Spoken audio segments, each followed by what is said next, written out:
Hey there, Loner Gamer Alex here. Welcome to my game room. If you're watching on YouTube, please note that this is a personal recording of my gaming activities.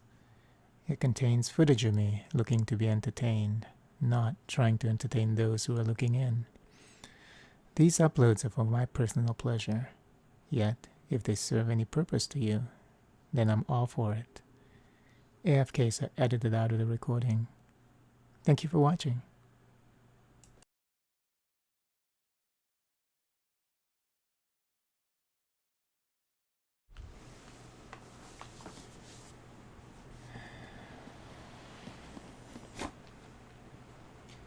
If you want to come in here and hang out with me, you can. But if you want me to take you out again when I just took you out about a couple of minutes ago, no, it's not going to happen. Lord. Okay.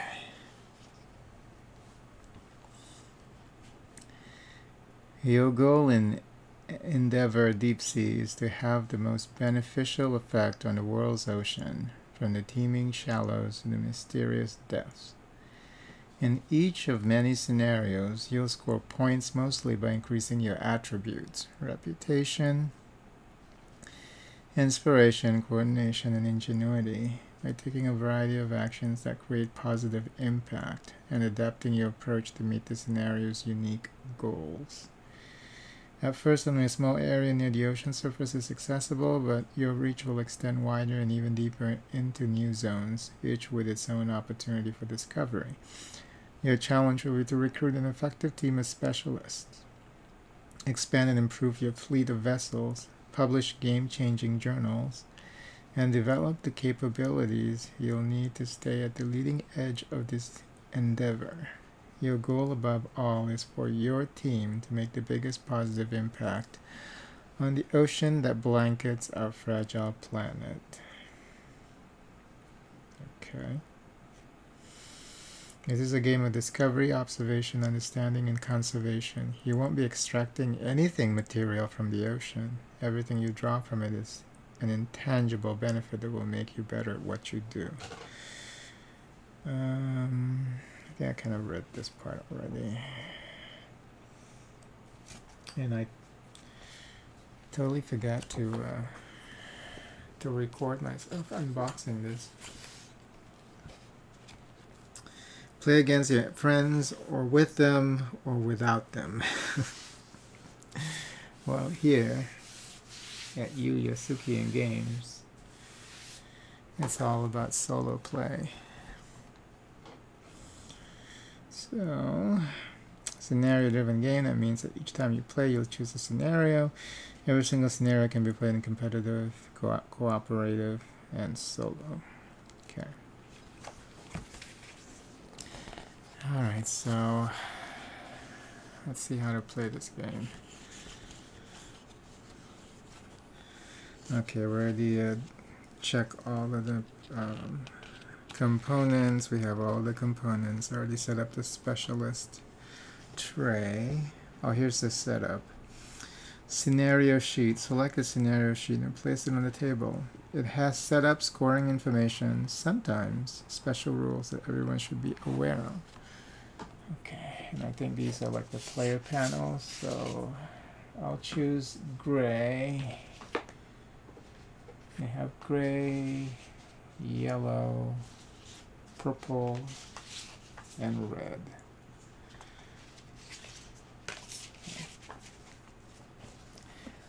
So we'll play the gray panel.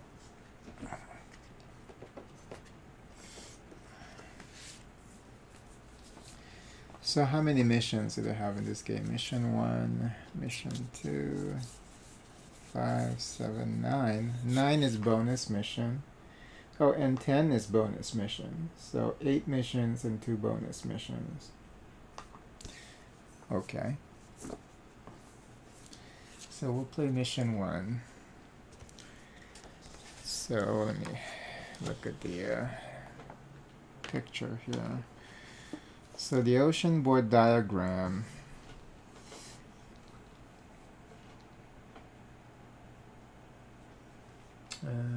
select a scenario and place it on the table. It has setup scoring information. Okay, so what does it say? Since it's your first day in charge of a team, we'll keep the mission simple and let you get your sea legs. Pretty much anything you do in the ocean will have value today. This mission has 5 columns. Place, I don't know what that is. Place some kind of icon. The sea star, volcanic island, the looking glass, and 1 random depth 1 zone as shown. The sea star is the launch zone. Each player places 1 vessel there and gains its arrival bonus. Okay, I don't know what any of that means, so I'm gonna figure it out.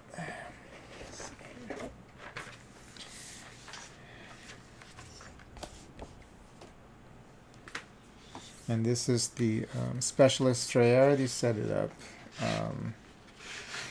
as they have described. So they have like your specialists in here. I don't know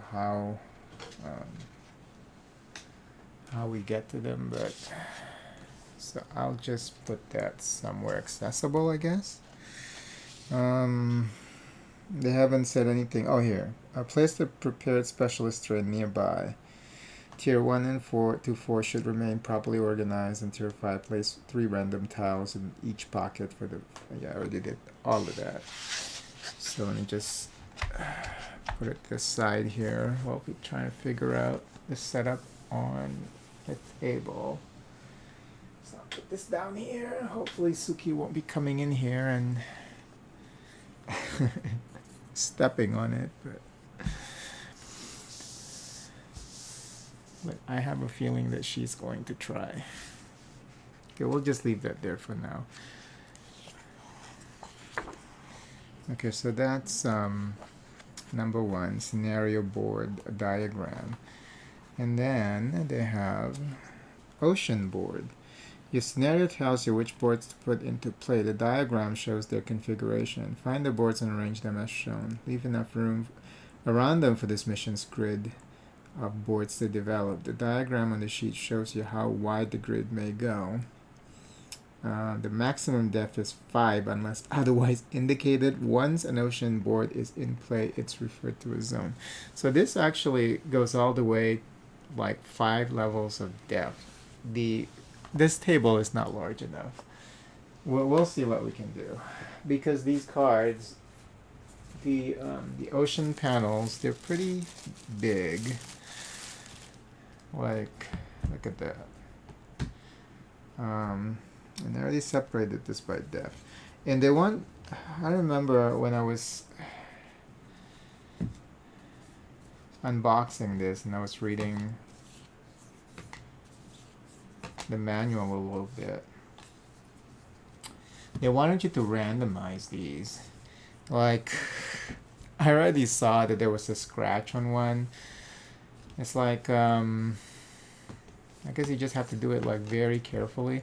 Oh, I know that 3 of the panels here are actually set and then 1 is randomized. So let's just take care of that. Let me just get all the panels out.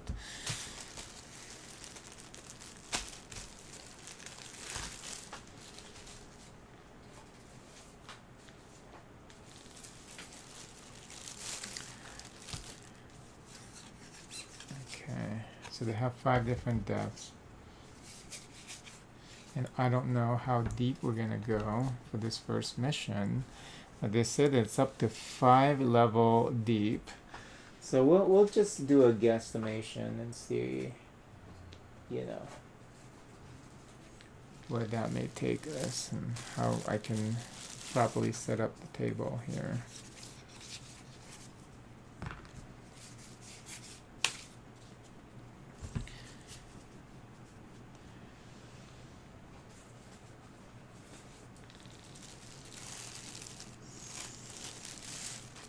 Okay. Oh, that's something different. Up to 4,000, and these are up 4,000. See, I mean, they already have scratches and some imperfections in some of these. It's like, I think after a while you know what you're gonna get. But, you know, the fact that it's randomized, I guess, even if you know what it is gonna be, it's still like something that you can't, you know, you can't choose it because I guess everything's randomized anyway. I was thinking about, you know, when I saw this and then they say that you need to randomize these panels, I was thinking maybe putting them in a bag and then just grabbing them, you know, pull them out of the bag. But even doing that might cause some kind of markings on these panels. So, just the way the game is. Just don't pay too much attention on. Oh, some of these are very like apparent. You know, I think that's a flaw in the design of this this game. Perhaps the better thing to do would be to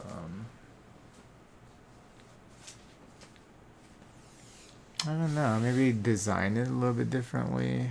I know they want to make it look like, you know, the gradual shift from light blue to like utter darkness, you know, to symbolize the depth of the ocean, which is pretty cool. But yeah, the marking issue is, I think, pretty prominent. All right, let's see. Oh, I shouldn't have put that on top of that because that's kind of flimsy. Let's see here. Shuffle all the remaining boards, okay, into 5 separate, yeah, like that. All right, let me just look for the panels that they want that are in play, and they're on the surface. Like, yeah, look at this one. You already have like this very prominent scratch there. I think that was already there when I opened the game, like for the first time. So that's the volcanic island that we need. And like I said, you know, I mean, it shouldn't affect you too much because if you randomize everything anyway, I guess when you extend the play table, the play space, you know, you just grab whatever is on top, even if you know what that is. It's randomized anyway. So let's find these. So,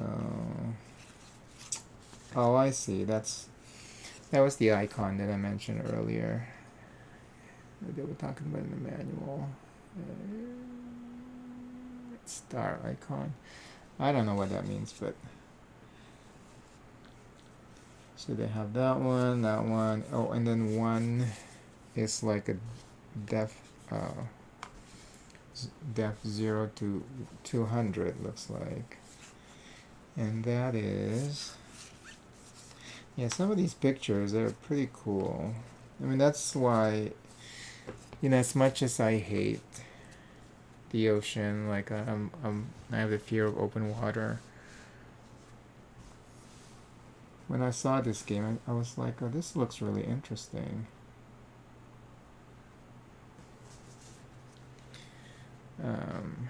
Maybe we can put this up here. We'll find another space for that, because if we need like 5 level, potentially 5 levels, you know, so 1, 2, 3, 4, 5 is going to be all the way down here. So some things will not be seen, which is fine. All right, now I have to select a random panel for on the right hand side here. You can see the setup is specified like right up here at the top of this mission board. Let me give you that little yeah. So the question mark on panel D is supposed to be something you pick at random, so we'll pick this one. Let's see what it is. Oh, it looks kind of sparse. Calm seas, it says. So, all right. Let's try and center this.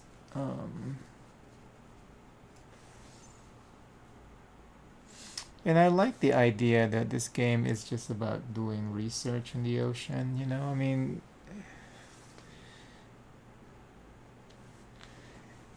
it seems kind of cool, but I have not played it. I have not seen people play it. Sometimes with these board games, I would look at them and I was like, okay, this sounds kind of interesting, and then I would read up on it, um, on the website and on the product page, and I was like, okay, and then the general review. I don't go into like, same with my games, like on, like, say on Steam, a Steam game that I'm interested in. If I'm interested in something, I'm gonna try it. Of course, with board games, it's like a commitment, kind of. You I guess you can always test it out on Tabletop Simulator. I think this also has a Tabletop Simulator version. Um, and I was gonna play it, and that was after I got it. Actually, I saw it on Tabletop Simulator, and I was like, what I've noticed with because I've tried playing games that I'm not familiar with on Tabletop Simulator, to learn how to play a board game using Tabletop Simulator is harder than actually doing it using the physical version of the game. Like, I know I uploaded the videos of me playing Marvel Champions using Tabletop Simulator, and I was able to like use it like really well. It's because I know how to play the game.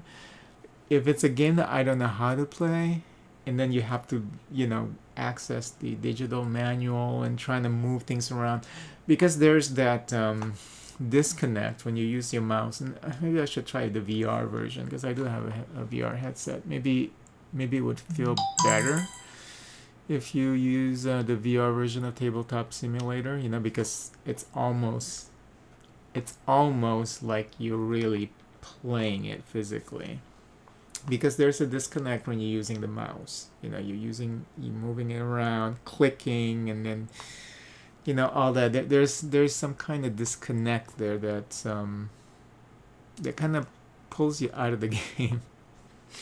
So I guess the best way to describe it. So I can see the allure of still playing the physical version. I mean, I like with this, I want to do the physical version first before I jump on Tabletop Simulator.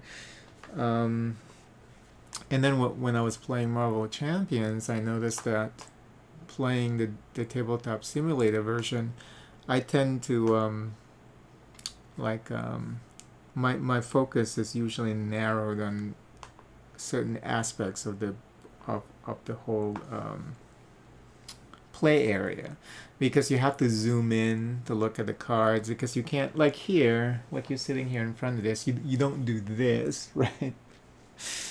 I mean, you can pull the card or whatever, look at it, like playing Marvel Champions, but it's almost like you're doing this when I was playing a Tabletop Simulator version of Marvel Champions, like I was doing this. So my focus was only on like this area, and sometimes that made me forget about what's going on in this section. So yeah, it's interesting though. I mean, at the end of the day, I do prefer everything to be digital, um, but I'm glad that I found that I gave this a chance. The whole board game thing. Space is an issue if you go into physical board game as a hobby, because I have quite a bit now, and my space is running out for sure. I have to find like I have a cabinet right outside of my game room here, where I place half of my board games in the cabinet on the wall, hanging cabinet on the wall, where my aquarium is, and then the the rest of the 30%, 20% is in my bedroom next to the bed, because I have an organizer there, and then the rest is in my game room closet. So I don't think I can expand beyond that, you know. So so I will probably be slowing down on the board game stuff, you know, and then just play what I have now, and I do have quite a bunch. It's just balancing playing board games and, you know, also, you know, it's playing video games. My primary interest, of course, is with video games, but and video games so easy, you know, you just sit there, you it's all set up, you know, you don't have to do this, but there's a level of enjoyment, I would say,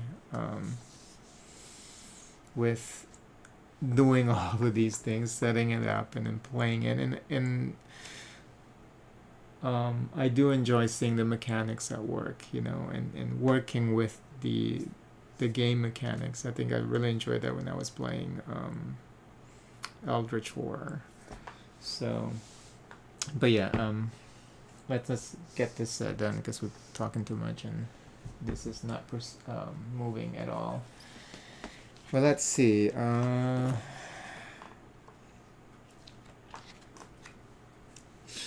Okay, so we have that, and then we assume that it might go to level 5, so it's going to be all the way up to here.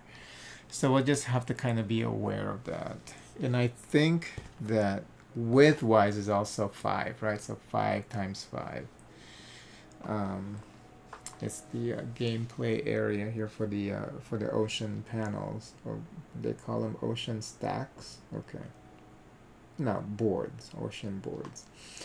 Okay, shuffle all the remaining boards into 5 separate face-down stacks based on their depth. And they recommend having it vertically like this, so you can stack them if you need space with the surface at the top.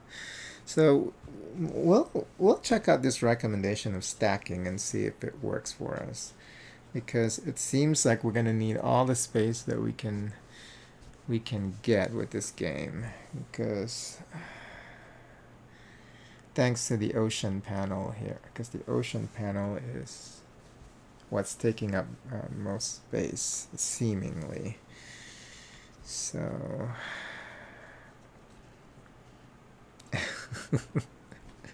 all of a sudden I'm playing what's the name of that, Jenga. And then one more, the very bottom. That's not the very bottom.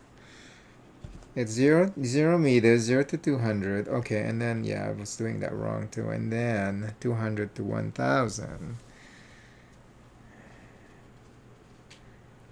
And since I don't know what's inside these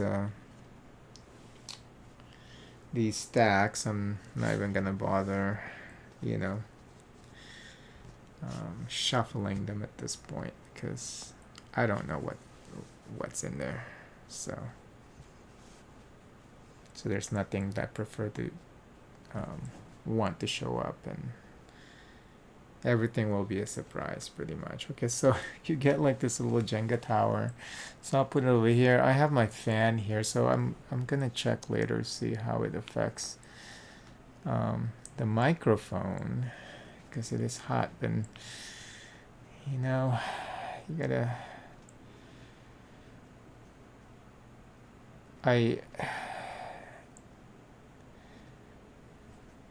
when it gets too hot, I do turn on the AC, but you know, electricity can get kind of expensive. Okay. And it's right now it's comfortable. It feels comfortable just having the fan on. So there might be some whirling sound picked up by the mic. Dive tokens. Shuffle the dive tokens into a face-down supply. Draw tokens to make a face-down stack of indicated amount on every zone that has a dive site. Okay, that's number 4.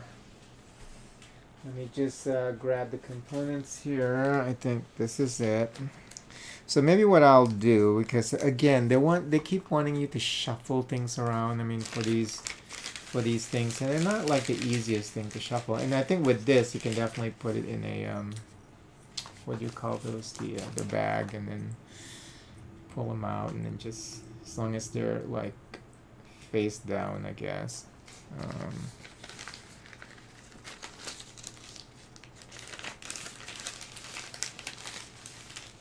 Yeah, because how this should be easier to do than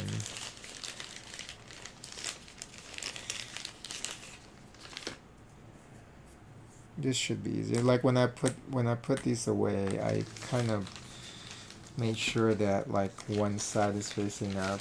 I wasn't sure which one was, well, the icon was facing up. Let's see, I mean, it didn't even stay that way. So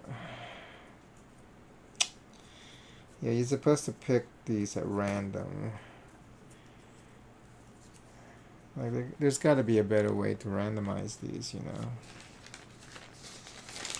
So I see there's an indicator. The 2 panels actually has that. It says 4 here and 2 here, so I need 4 on for that middle panel, and then 2 on that side panel on the left. So let's just I guess we'll just stack them up, and then we'll just move them around on the table, and then we'll just pick some at random, you know. I mean, that's the only way, seemingly. Because if you grab this from a, what do you call this, token bags? When you pull them out, you don't know which side you're going to pull out, you know, and pull out of the bag. And then you might accidentally see the value that's supposed to be hidden. Okay. So there's some issues here in this game when it comes to the setup, I would say. And then it seems like you have to lay them flat on the table and then just move them around. They seem to like to jump a little bit. And then just grab them at random. So I need 4 over there. Oh, there's a slope there. Stay still, please. Thank you. And then 2 over here. Okay, and then what happens to the rest?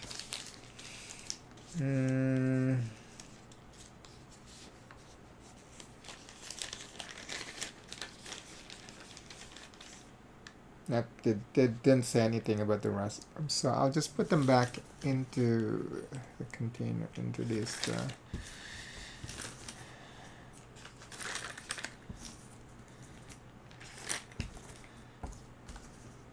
Into this what you call this little plastic bag. I don't know if we're gonna need them, but I guess I'll leave them out because it didn't say. Journal. Shuffle the anchor journal and journal deck separately. Lay out 4 random anchor journals face up in a display. Return the rest to the box. Keep the shuffle journal deck face down near the display. Face down near the display. Okay. Near this what display are they talking about? Shuffle the anchor journal and journal deck separately. Lay out 4 random anchor journals face up in a display. Oh, in a display of it. Okay. Since I have oops. Since I do have extra sleeves, I decided to sleeve these.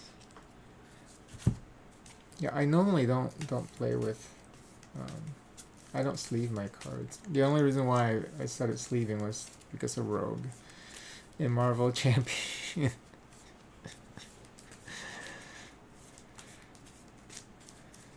Because I think that if you're careful, I mean, I think I mentioned before, I did notice that, you know, because I played a lot of Marvel Champions, I did notice the all the scratches and on the back of the card, you know, scuffs. So I see why people do it, but you know, And that was on the basic cards, like the what do you call those, the basic army that you get from the beginning of the game, because those get used a lot in that game. So I noticed I did notice some imperfections on the back of the card. But yeah, I think if you're just careful, my hands do get kind of sweaty sometimes when I play, and when that happens, I just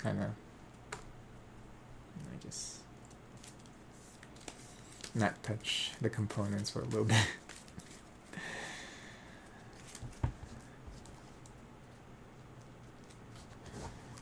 But I was able to find like a really cheap like sleeve brand.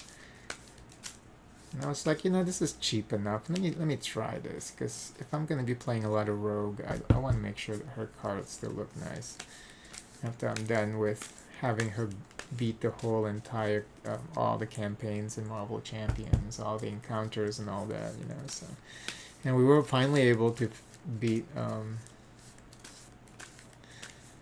Rhino with Magneto. So Magneto Rogue is actually a pretty good combination, even though seemingly, like when you play with another hero, Rogue doesn't seem to be doing much.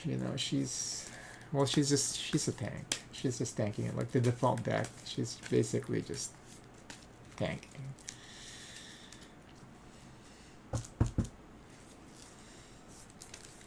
But whenever you get to play that superpower adaptation, though, it's pretty cool. Alright, this should be good enough. This is the anchor one. Oh, that's this side up. Okay. And they want you to draw 4 random anchor journals, so these 4. And then the rest, it says, goes back into the box. And face up. Where can we put this? Maybe we can put this here. 1, 2, 3, 4. Okay. Yeah, we can move this up. Oh no, because remember that there's going to be like one more panel on the left and on the right, so maybe we just move this a little bit here. I'll move this away actually. Put it on the floor. As soon as we are ready to play. Okay. And then, yeah, because this is going to need I don't know if this first mission is going to be even that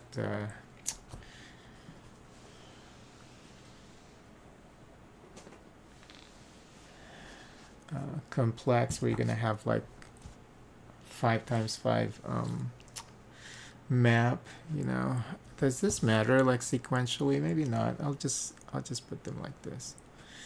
And then the journal, which side? Okay.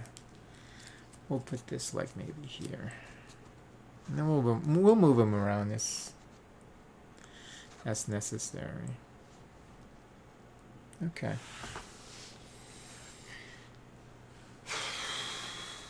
Okay, what else? We're not done yet.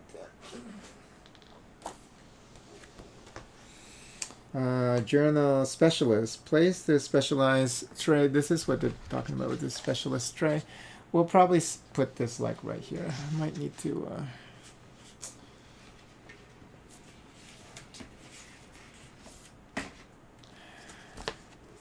I know it's early, so I don't need the light yet. It seems like it's starting to get a little darker on the camera. I can definitely adjust that.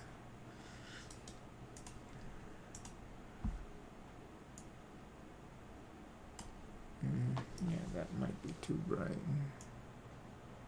Okay.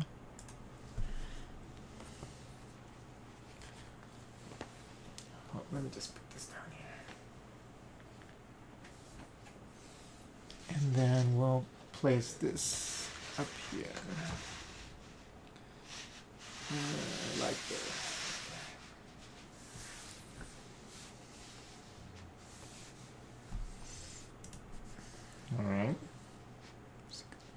now. The wave. Randomly choose a start player and give them the wave start marker, but I'm playing alone, so we don't need the wave. Play materials, unless there's AI. I don't think there's a AI in this game, right? Automa. I don't think there's one in this game. I think you're just playing for to see how much you can accomplish. Because basically the game is like that. At the end of the game, I think you just compare scores. It's one of those games. Just like what's it called? Earth, I think.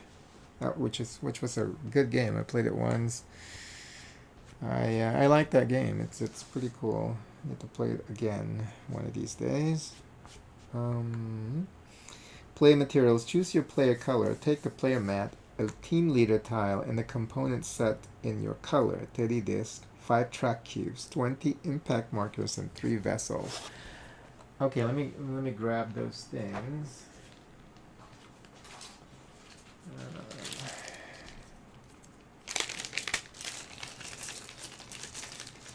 So since we're the gray player, we need 5 gray cubes, right? And I think these go right here into this, whatever you call this thing, a play materials. What is this called? Tablet, your tablet, play a tablet, whatever. Where's this 5th one go? Oh, okay. In here. Alright, that's cute. It's very cute. And then, let's say, 3 vessels. The submarines. Okay, so we have 3 submarines. It looks like the color is bleeding a little bit into the plastic bag. You can see like the red is like bleeding into the bag.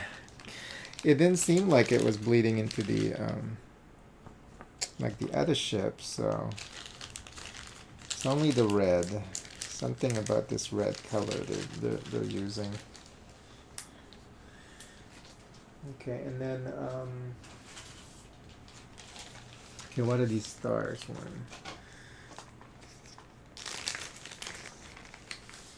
Impact markers are the one with the stars? No. Let me see here.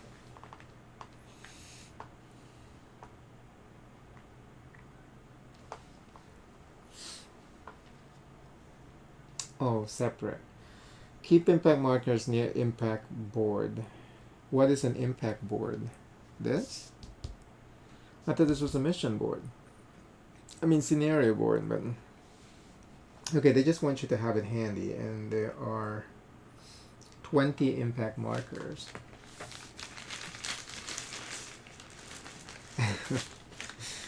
Oh, this is gonna be too much work. Okay, 1, 2, 3, 4, 5, 6, 7, 8, 9, 10, 11, 12. Since the setup for this game is kind of long, well, for someone who has never played the game, I guess I might have to leave this here for a couple of playthroughs before I move on to the next one. I guess I'm on a mission to play my board games. Yeah, because I want to go back to Marvel Champions too. I want to do like a campaign or something, you know. 1, 2, 3, 4, 5, 6. There are 3 more? Are you serious? 1, 2. Here's the last one.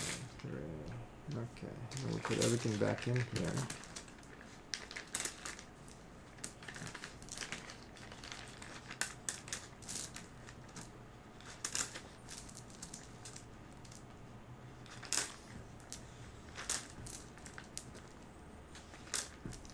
So we just need to have those ready. Oh, one fell.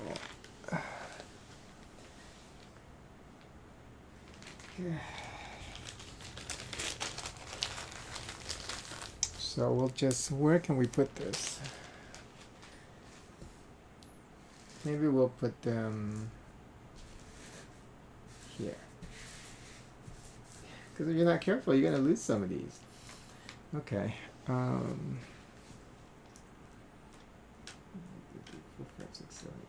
Okay. What else? What else did I want? 5 track tubes, 30 disc. Okay. I think I saw the disc. Shit. And there are 30 of these? Oh no. And where did they go? I think one goes into your captain card, I noticed. Yeah, B. And place your team leader near your mat and one of your discs on its activation circle. Keep the remainder of your disc in a supply in a supply pile not near your staging area. What does that mean? Not near. Maybe there was an area near your staging area. Maybe it's what they meant. Discs in your supply are not available to you. They must enter play before you can use them, so it's wise to keep them notably distant. Okay. Maybe we'll put them right here. Okay, so there are how many? 30? 30 discs. Okay.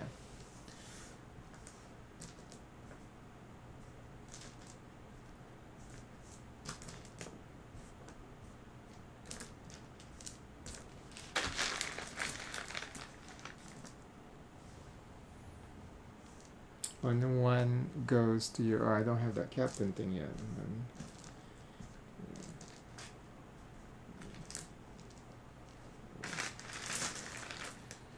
Five, 6, 7, 8, 9, 10. 1, 2, 3. Oh, different colors have different icon. 1, 2, 4, 5, 6, 7, 8, 9, 10. I think that's 30. We'll double check.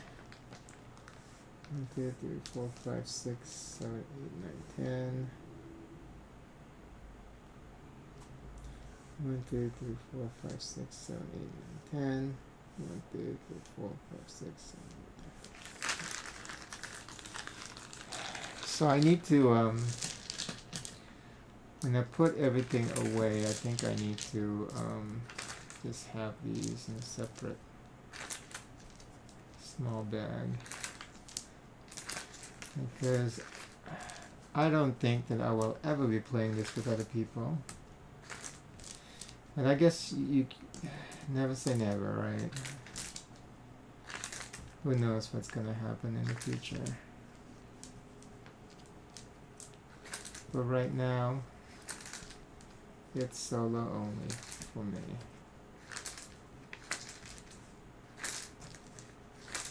And it's starting to get warm in this room, so I might have to turn on the AC because I really hate the heat. I love wintertime. Like, I love the cold weather.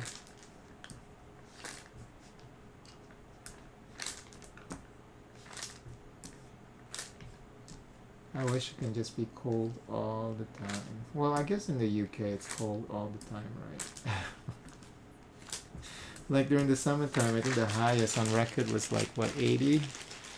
90 maybe at one point. So I think right now they're like at 70 degrees, you know. Heaven. Alright, let's see.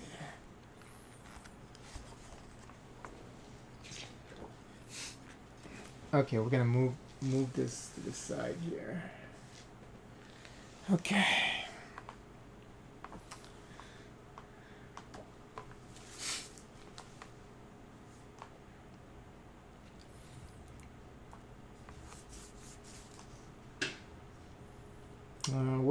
play materials. Place 5 track tubes. We already did that. Okay, team leader near your mat. Where's the team leader? Where is this team leader thing? It's gotta be here. Oh, I see. It's with the wave, and since we skipped the wave, it's a team leader card, I think. Yes. Okay. And then we give him one of our, what are they called? Disc. On your team leader. Okay, keep your impact markers near the impact board. Impact markers. Oh, near this board. Okay, we put them over here. Yeah, this is the mission board or whatever. They're calling them different names, like different section of the book. Deploy a starting vessel to the launch zone as described by the scenario and gain its arrival bonus. That's on page 9. I mean, I hate it when they do that. Like, you will do this. Please check page 9. At least describe it to us. What is, at this point, what is the arrival bonus? Just a brief explanation, and details. For details, go look at page 9. I hate it when they just say, oh yeah, just look at page 9. It will be explained then. Then the best manual is still from Fantasy Flight Games.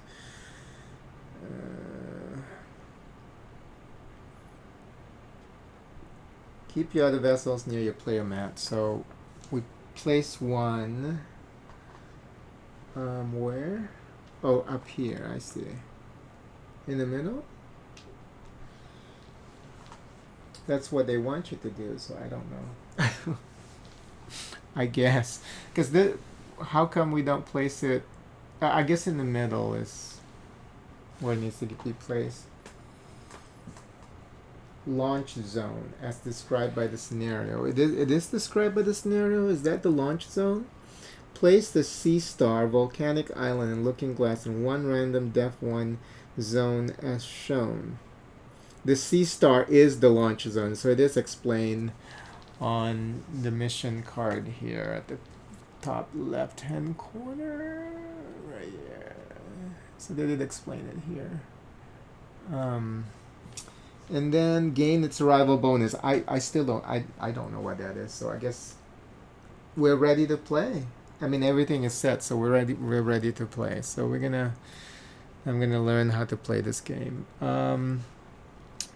I guess let me just turn on the lights, and because like I said, I was expecting, well, it's that time, I guess. Sun is gonna set, so let me just turn on the lights and then we'll continue. Alright, so I think we're ready to play. So it took us about an hour to set up, but I know I was talking a lot, so actually it's not that bad setup wise. It's just it's the first time that I've done it. Separating these icons, I think what took us the most amount of time. So like I said earlier, I'm gonna separate them because I'm just playing this solo, so I should have that in a separate small bag. So whenever I want to play this, I already have them all ready to go. Alright, so let's see how we're gonna play this game. So page 6. Gameplay. The game is played over 6 rounds. Oh, okay. Just 6 rounds? Each round consists of 2 phases. The player with the wave goes first in each phase, with the other players following in a clockwise order. Is there any specific solo rule? Oh. Cooperative and solo modes. They put it like at the very end of the manual. It's like, okay. I sure hope that it's not an afterthought. But like I said earlier, I think the way that the game works, um, since everyone's doing their own thing anyway, it's I think at the end it's all about um, who has the best score kind of a game. So we'll see how it works and if I enjoy it. So we're playing 7 rounds instead of 6. It says here in solo mode. So there's that. So you get more gameplay out of the game when you play solo. Okay. So each round consists of 2 phases, and clockwise order, whatever. Phase 1 is called preparation. Each play conducts the following 3 steps. First step is recruit 1 specialist. Second step is effort. Gain disc from your supply to your staging area. I guess, is this what they call, what is the staging area? This is the staging area. Here. I take it. Okay.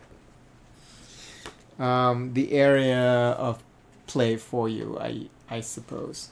Okay. 3, reclaim disc from your specialist to your staging area. I don't know what any of these means, but we'll get there. Phase 2 activation. Players take turns activating specialists to perform actions, continuing clockwise until everybody has passed. Your player mat includes a flow of play diagram to remind you of the phase order. Faint lines indicate the attribute track that affect each phase. What? Faint lines indicate the attribute track that affect each phase. Faint lines. Okay, okay. I guess we'll understand it as we go. But yeah, there's like little pictures here. I guess this is what they're talking about. Oh, a recruitment is here. And then second one is gain disc. Okay, third one is reclaim. Okay, I see the correlation. And then activation, activating a specialist by giving them the disc. Okay. Reward symbols. Often during the game, you will gain rewards in various ways. Methods include recruitment or promotion of specialists, various aspects of the ocean zones, the impact board, journals, and more. Here are some of the common rewards and other symbols. So they give you like a whole bunch here, which we will probably get to memorize as we play the game. Advance your reputation track. Okay, none of these actually make any sense if you read them now. So when we see them, then we will refer to this page apparently. Phase 1A, recruitment. Okay, so on my turn right now, choose 1 specialist from the tray. Which specialist to choose? Who knows? Let's see if they have any recommendations here. Okay, so choose 1 specialist from the tray and add it to your own tableau. Your reputation track determines the highest tier from which you can recruit. Your recruitment level on the lower row of the track is displayed in the plus symbols. Each junior specialist displays a number of plus symbols in the top corner indicating its tier. To recruit a particular specialist, your recruitment level must exceed the tier. Okay. Just as an example, this one, you can see the 2+ symbol top right hand corner there. So this one requires that you have access to my arm. There we go. Okay. Your recruited specialist always enters play on its junior side. Okay. You may recruit duplicates of specialists you already have. If your new specialist displays an immediate gains, resolve them before proceeding to the next step. Okay, now they're giving you the symbols. Any bulb or coordination. Okay, advance your inspiration track marker by one step. Advance your coordination track marker by one step. I see. So which is which? Oh, green, yellow. Okay, I see. That you gain during this step does affect the following two steps. This may factor into your recruitment decisions. If you recruit a tier 5 specialist and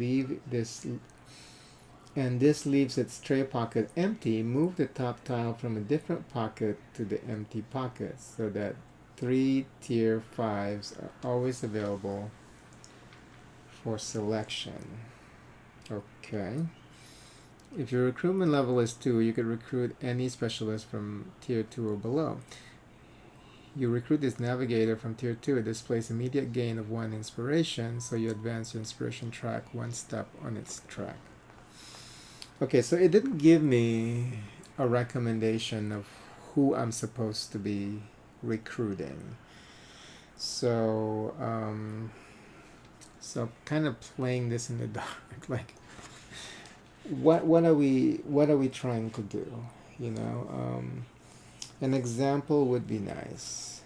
Give us an example. I guess it will probably make sense the more you as you play, because right now I am still clueless. So we're gonna just we'll choose a random recruit. We'll just choose the first top left-hand corner recruit from the recruit tray. And looks like it's a sonar operator. Right here. Okay, and then there are a couple of icons. So the first icon there is move the motivation track, I think. And the second one, advance the coordination track. And then the second one, perform a sonar action. And since it doesn't have an arrow, a sonar action with an arrow is only in that zone. So maybe this was the wrong person to recruit, because well, it says perform a sonar action. I guess you can just perform any sonar action anywhere. Okay, see, they don't explain any of this. What does that mean for me to perform a sonar action?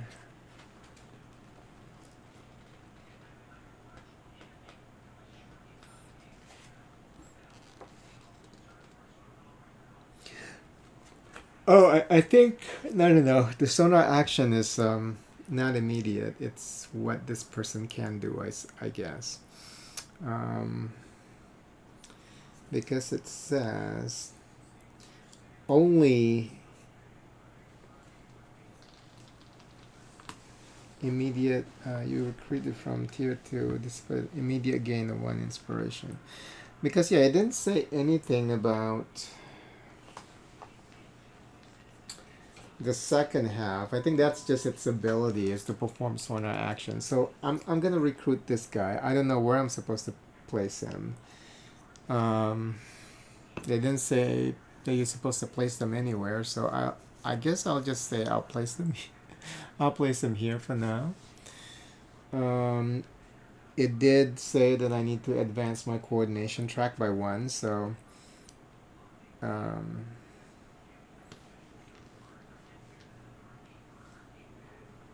which is the yellow, right? This is the coordination track. It's pretty confusing. Oh, I think so, yeah. If it says by 1, does that mean... Oh, okay. Because I place it like right over the icon when I'm supposed to place it like this first space here. Okay. I thought you start at 0. Okay, now it makes sense. And then like at the edge there, it's also kind of round. I guess that was the indicator that that's not where that's supposed to go. So I moved this by 1. Okay, so I moved this by 1. Okay, so that's done. I don't know what it does, but let's keep going. Phase 1B, effort.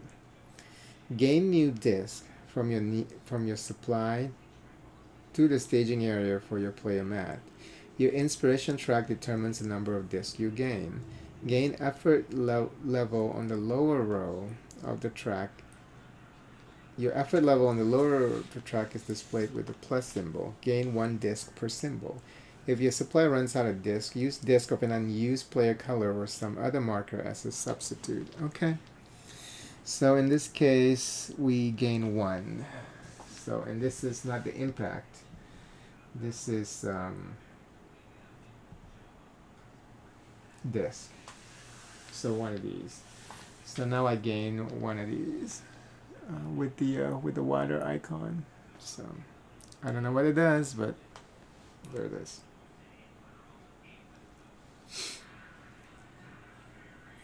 Phase 1C, reassignment. On your turn, reassign your specialist by reclaiming disc from your specialist to your staging area. This frees up both the disc and the specialist for future use. I don't understand what they mean by that. On your turn, reassign your specialist by reclaiming disc from your specialist. Okay, this is if they're already activated, because I think we haven't gone to that stage yet. In the next stage is activating specialist. Okay, so this is like, it doesn't happen during the first phase. Your coordination track determines the number of discs you may reclaim. Your assignment level on the lower row of the track is displayed by, okay, reclaim 1 disc per symbol. If you do not have coordination to reassign all of your specialists, choose which ones to reassign and leave the access disk in place. Right?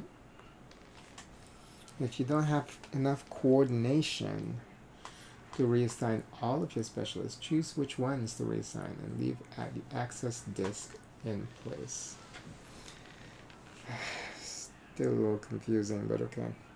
In the first round, you will have a single disk on your team leader. That's correct, which is this one. So this is, yeah, on the team leader and then 1 here though, right? Yeah, because I just gained 1 disk. So so technically I have 2. But in single disk on your team leader and the capability to reassign 1 specialist, so you will be able to reclaim that disk back. What? In the first round, you will have a single disk on your team leader and the capability to reassign 1 specialist. How am I reassigning 1 specialist when I don't understand?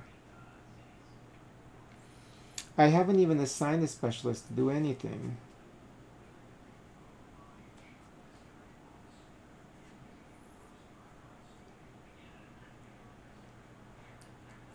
Example, your reassignment level is 1.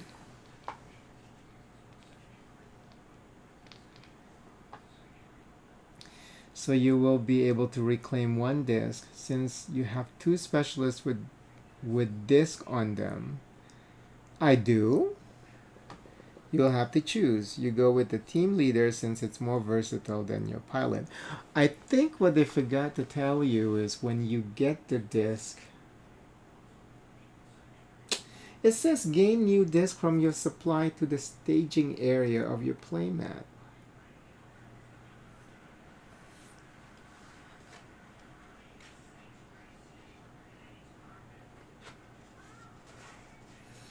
What is the staging?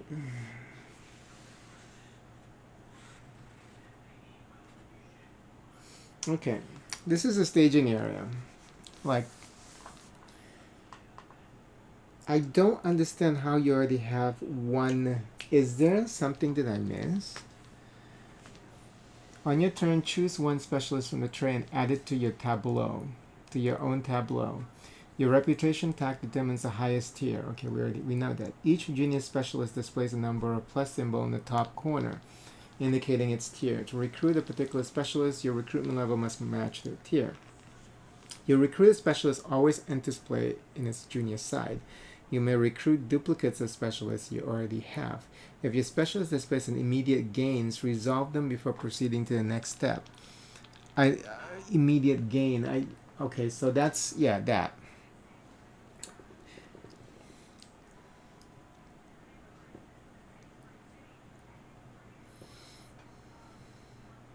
Any advanced inspiration and advanced coordination you gain during this step does not affect the following two steps. This may factor into your recruitment decisions. We don't even know what impact that has. If you recruit a tier 5, okay, we're already, yeah, so I'm totally confused right now. Because I don't understand how, unless we're supposed to have one specialist already ready, if we don't, we only have the cap team leader.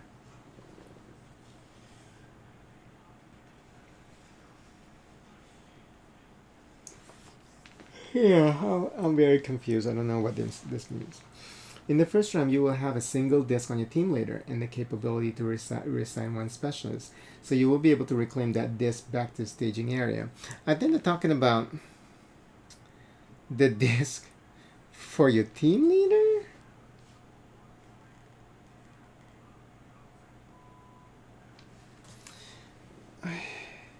And then when they say reclaim the disc back to your staging area, they give you a graphics of pulling this and then putting it here. Is this the staging area? Yeah, the manual here is horrid. Unfortunately, it is horrid because I'm very confused right now.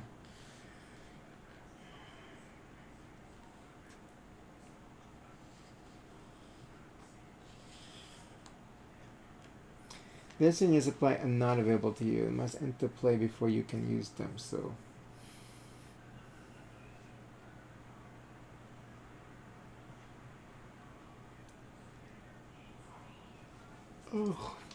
Oh, I'm supposed to get one. Oh, I'm supposed to get one from that. That's here. Okay. I have one in here.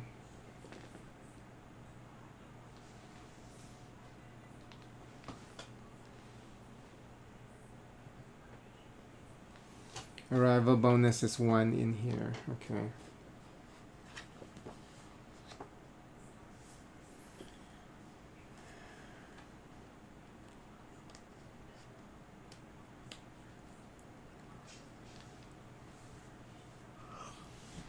Since you have two specialists with disc on them, that part I don't understand.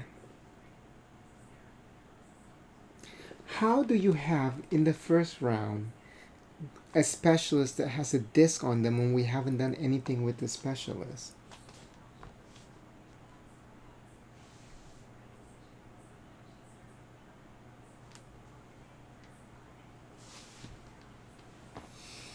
You know?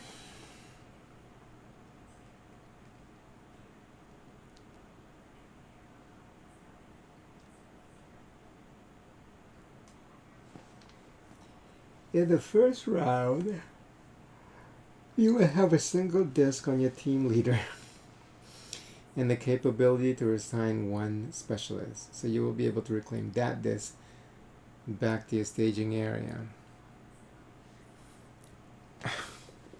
And then in this example, they show you that you have a pilot and you have a navigator. How is this person even have two recruits already? You know, so yeah, this is extremely confusing.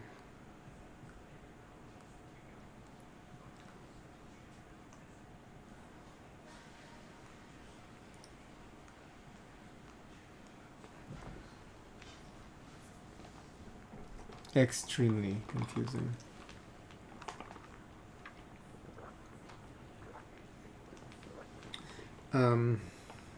Whoever wrote this manual, no.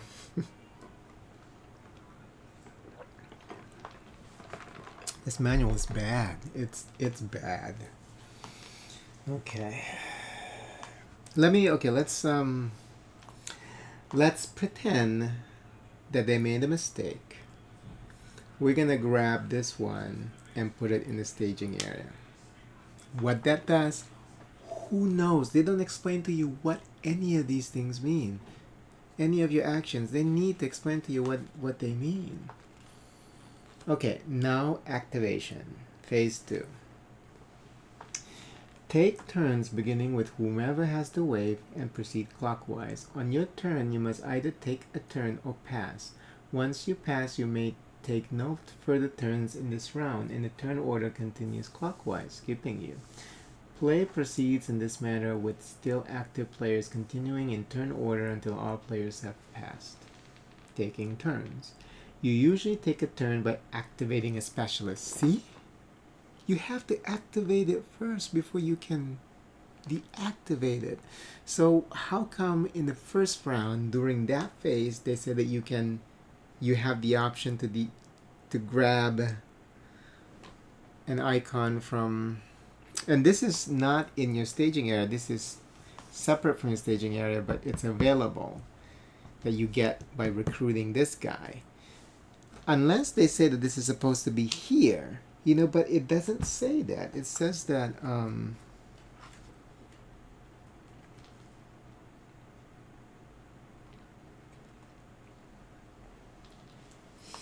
gain new disc from your supply to the staging area of your playmat. Oh, it's a staging area, so it's in here. Okay.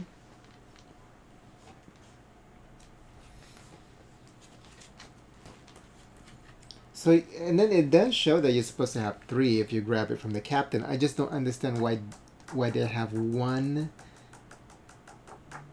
specialist already activated. It must be a mistake.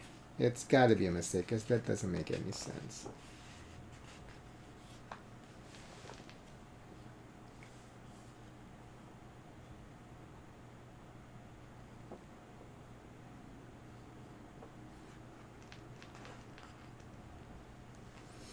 And then they didn't even tell you what this section means. It's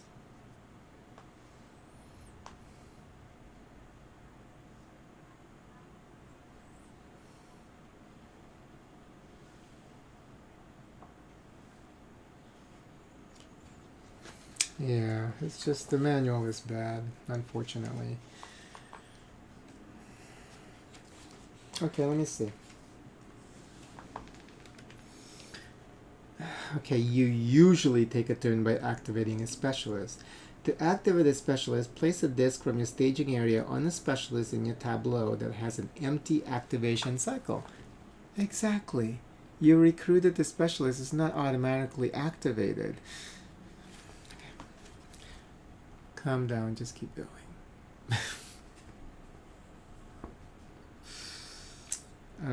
The disc, then you may perform the specialist actions. The disc you place on a specialist simply permits you to take its actions. Some action types will then require you to use additional disc from your staging area, not your supply, to actually carry out the action. Some specialists display multiple action symbols with a slash symbol between them. In this case, you must choose one of the actions to perform.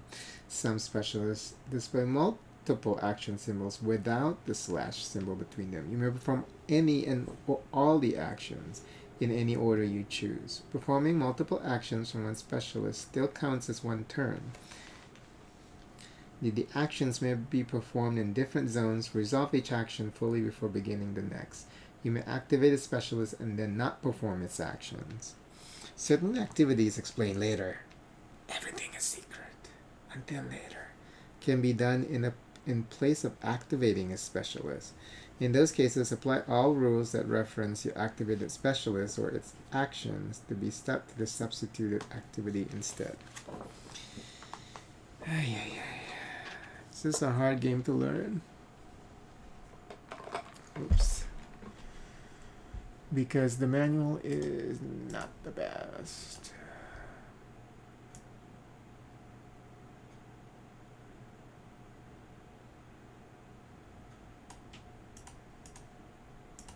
Okay.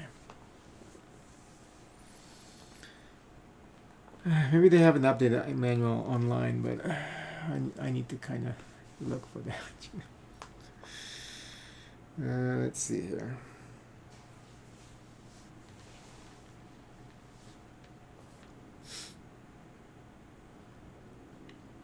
General rule of the activation phase. You may always decline to collect any reward or perform any action that you're entitled to. To perform an action in zone, you must have a vessel in that zone. The places in each zone where you can perform the different actions are clearly signposted with an outline version of the relevant action symbol.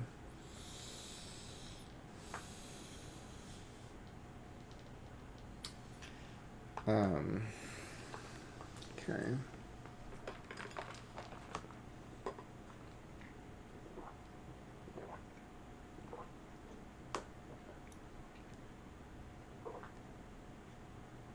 So I must have a vessel in that zone.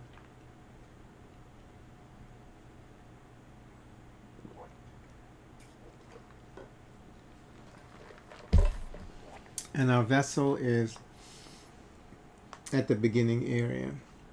Oh, and you can use sonar there. Nice. So I chose correctly. Okay.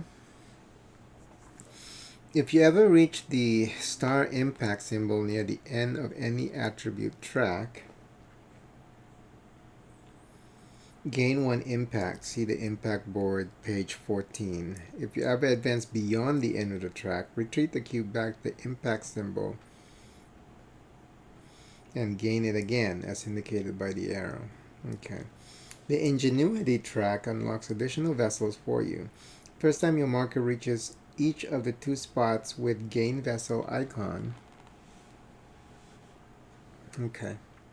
Place a new vessel at the mission's launch zone and its arrival and gain its arrival bonus. Okay, that's understandable. Single action example, placing a disc on the empty activation circle of your reef diver would let you take a dive action. Choice of action example, activating the ecologist would let you take either travel action or conservation action.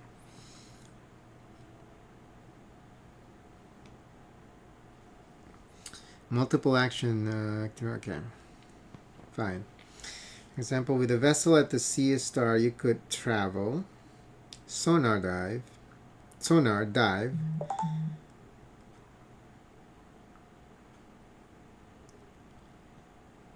and journal in 2 places. Okay, I see that. Okay. The actions. Okay.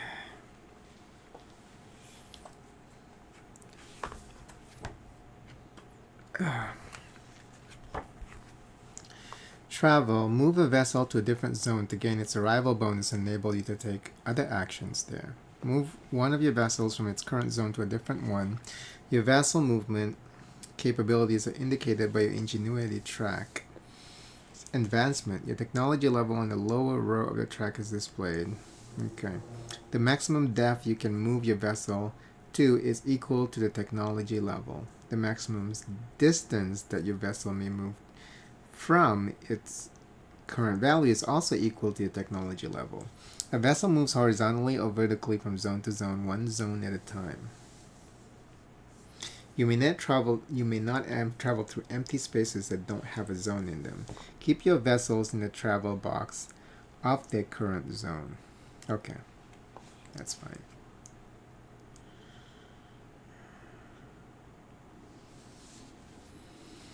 It means your vessel could go as deep as depth 3 and could move up to 3 zones away from its current location.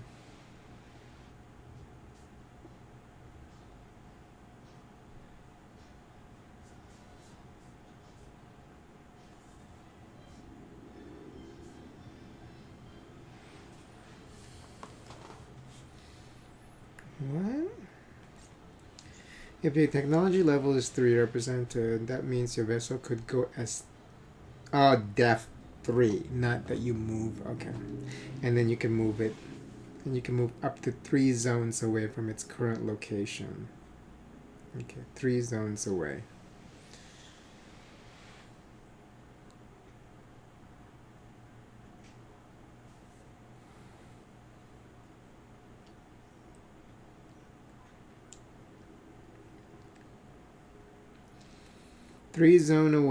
Zones away from its current location, and then the depth is what you need to remember.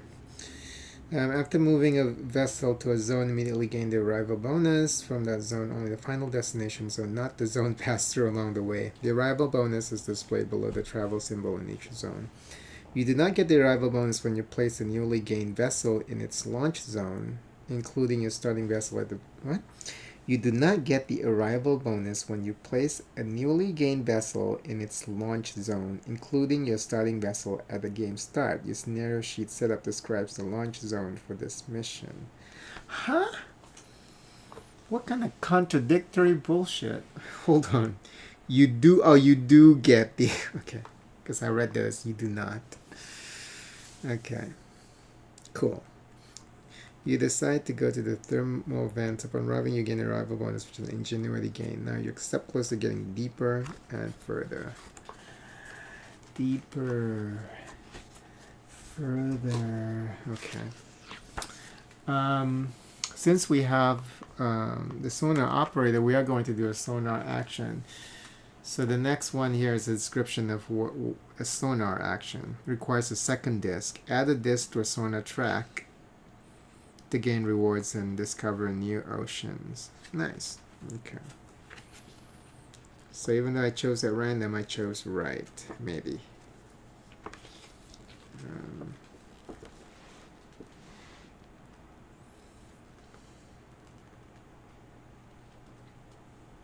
Okay.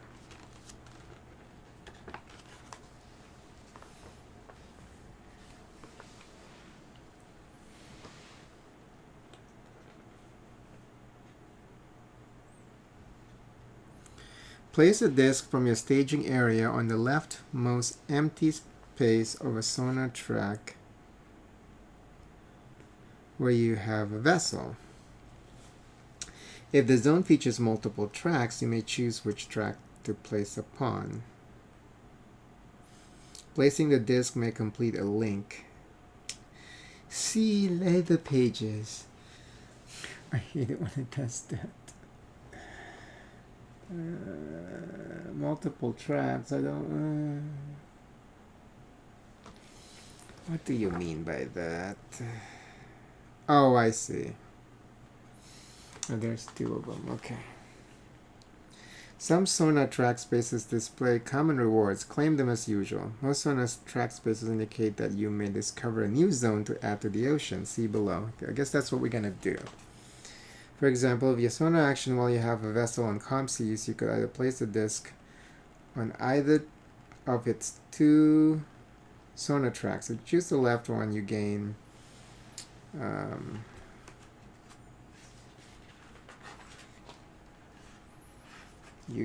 inspiration and advance your research track. If you choose the right one, notice the yellow placed on the track earlier, so you have to place it in the later space. You will discover a new zone. Okay, what does it mean to discover a new zone? Because that's what we're going to be doing. But I guess we're going to, since we know how to play that now. I need a second light. Okay.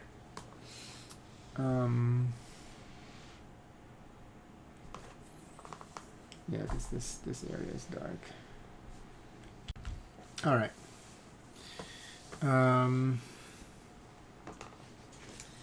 So you place a resource, or what do they call these? Let's use the proper terminology.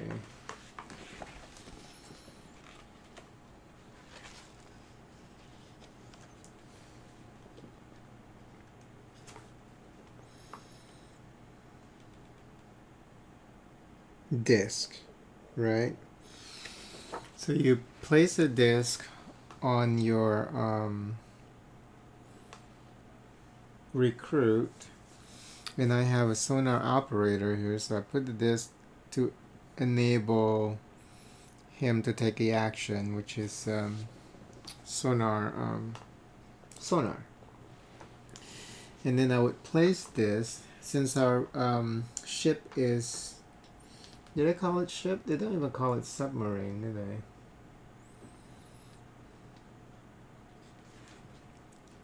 Vessel. You can only take action where your vessel is at. So, no, I think it has a in this zone.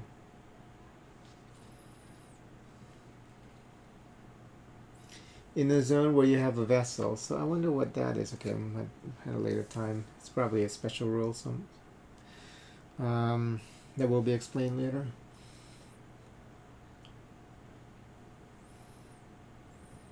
So I'm in this zone, the C star, and then I'm going to, you can choose any.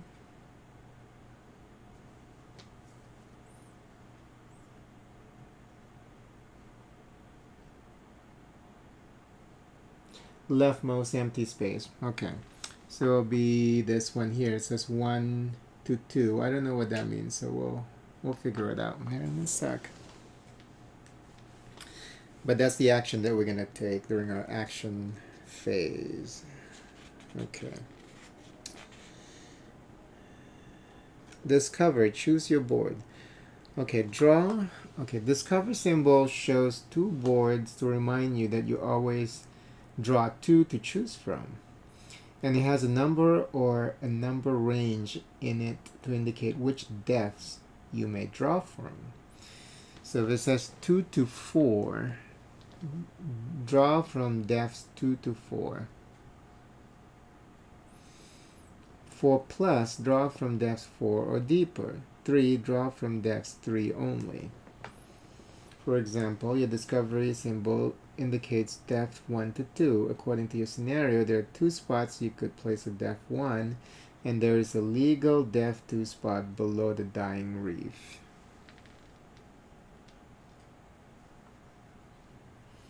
Below the dying reef.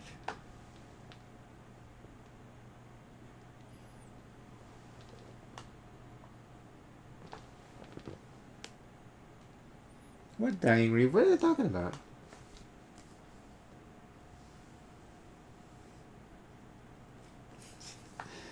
I am so confused. It's like the pictures are so small. I mean, that's their random. The random card that they got was the dying reef. Is that what they're referring to? Why don't they just refer to something that is a certainty?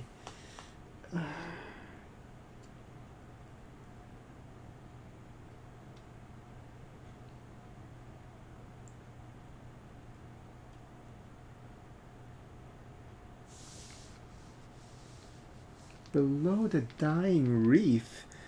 What are they talking about? What dying reef?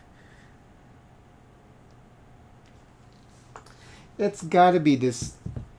See, they pick their random panel here, and they're referring to the random panel that they chose. I'm gonna reshuffle this. That's probably, yeah, see? It was the panel that they chose.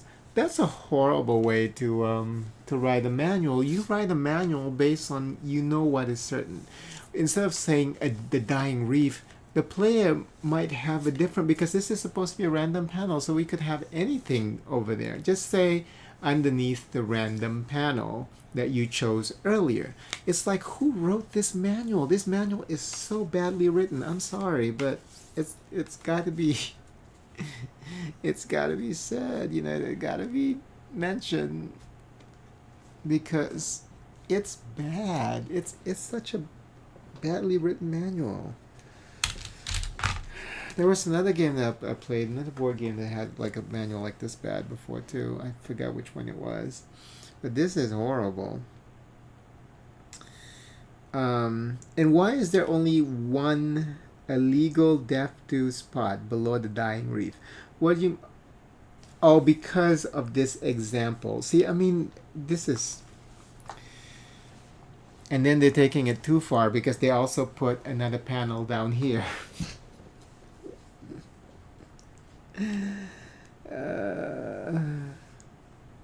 It's so funny.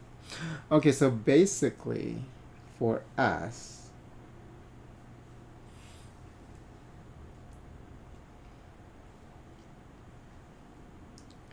show 2 boards to remind you that you always draw 2 to choose from, and it has a number of range in it to indicate which depths you may draw from.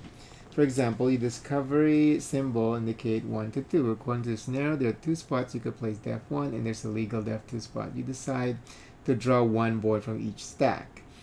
Okay. You consider them both, taking into account how the various features might help you succeed, and choose the sunken ruins. You return to the bottom of its stack. Okay.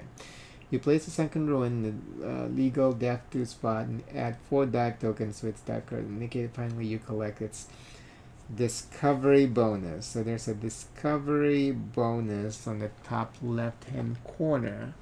Very good. Okay, so that's clear. So I am going to do the same thing. I'm going to choose, so we use the sonar action from the sonar operator because we are at the sea star. So I'm going to choose one from the surface zone and then the second one, second level depth. And then we show both. How funny. So for the surface area, I get the dying reef. Look at how cool the graphics are on these panels, you know. I got the dying reef, and then I also got shipwreck. Oh, shipwreck looks ominous and interesting. So since I'm new to the game, I don't know which one to choose. I'll just choose based on which one looks coolest. I really like shipwreck because of the graphics. You know, you see the shipwreck, there's sharks there. So I'm going to choose shipwreck, and then you get to choose the placement. So I'm going to place it under Volcanic Island. How about that?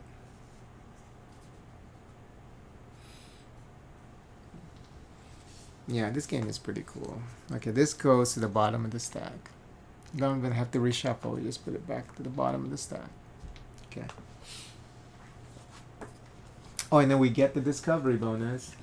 In this case, oh, and then we have to put 8 there. Let me just put 8.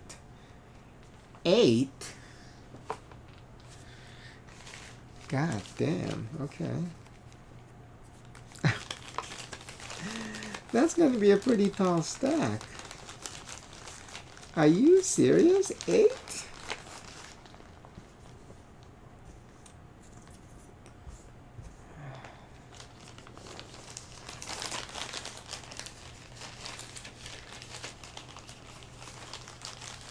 I think after you shuffle these, you should just leave them out. Because see, now I'm redrawing them and then, you know, they're showing up with every... the improper it's showing the value, the improper phase. So let me just, after I'm done shuffling them, we'll just put them in the corner somewhere. So shuffle, shuffle, shuffle, shuffle. This one requires 8. Are you fucking kidding me? This is gonna be tall. What is going on? 8? Is there gonna be enough for these things?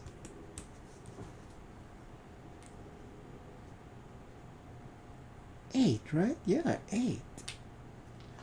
Okay, and then the rest we'll just put them somewhere, so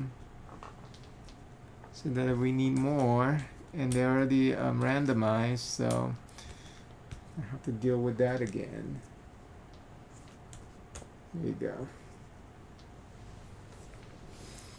Okay, the game is starting to get pretty interesting.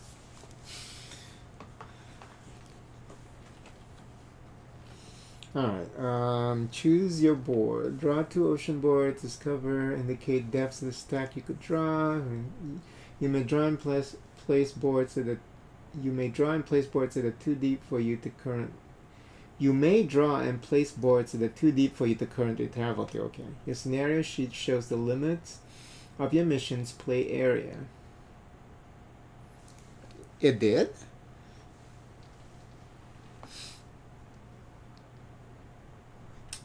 Wait. No. What?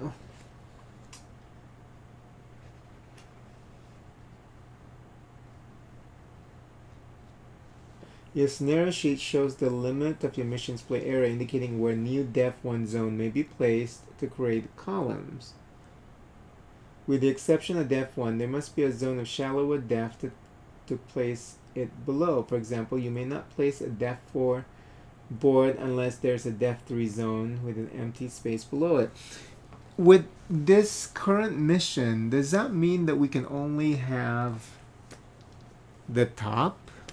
Because I don't see like indicator.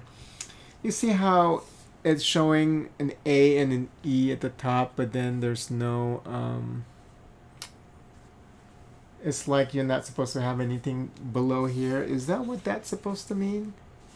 Let me look at the other missions.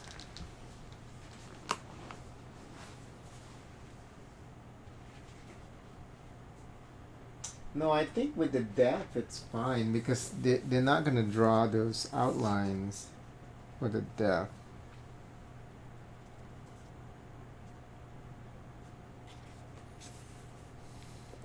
Yeah, it's just gonna. They're just trying to show you the width, I think. But depth wise, you can go crazy.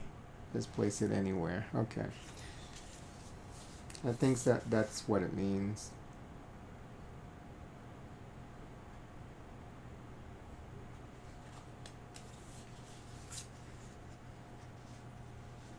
Yeah, because they never place like those the dash lines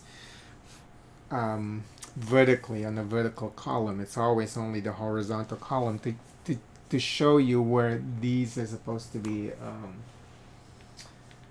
in relation to the play space. You know, with the 5, it's not just a 5 times 5 there. I see some missions actually have, oh shit, like this one has 1 2 3 4 5 6 7 vertical horizontal map there. It's crazy. So yeah, that's gonna be a challenge to play on my table. Okay, it's possible. 1 2 3 4 5 6, yeah, it's possible. And I think that the oh, I need to place that somewhere else then. Higher. Okay. Yeah, they're never gonna tell you about the vertical limit because there's always 5 depths down. It's just that they want to show you where these starting maps supposed to be in relation to the play area. So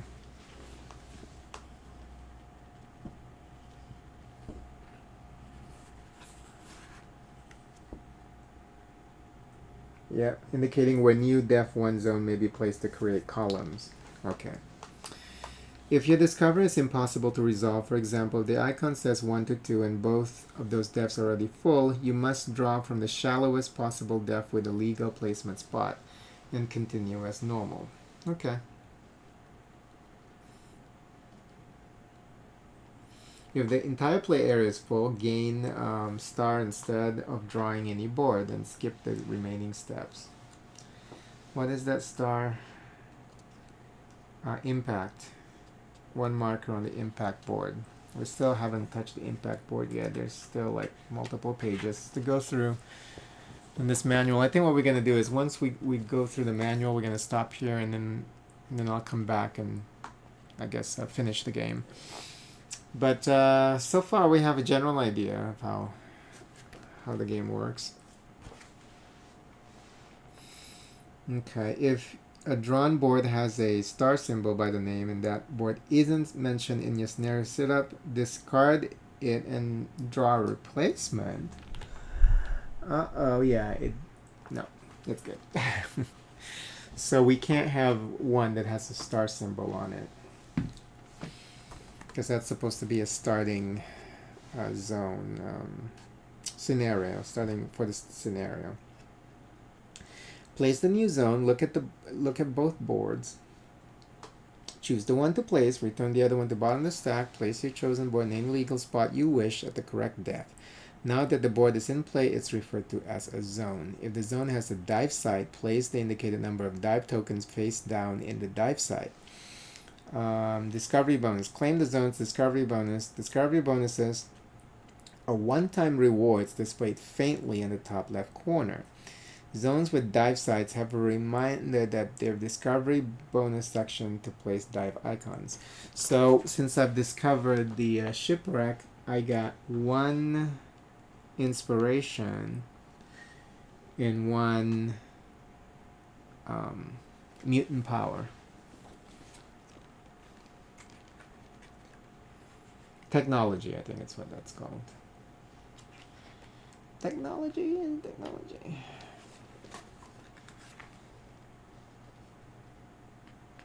Technology. Okay. Very cool. Very cool. Okay. Alright, another action is dive. Draw the top token from a dive site. Tokens have various uses and are an important source of valuable research. Choose a zone where you have a vessel that has a dive site with 1 or more dive tokens remaining. Draw the top token from the dive site and reveal it. Dive tokens display amount of research which you'll need for conserve and journal action. See below. Most tokens also display an effect. During your turn, you may spend any number of dive tokens into a discard pile. When you spend a token, you either gain its research value, reflect the gain on your research track, or take advantage of its effect. Spending dive tokens is in addition to activating your specialist as normal.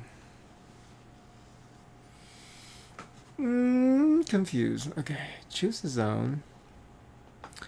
Draw.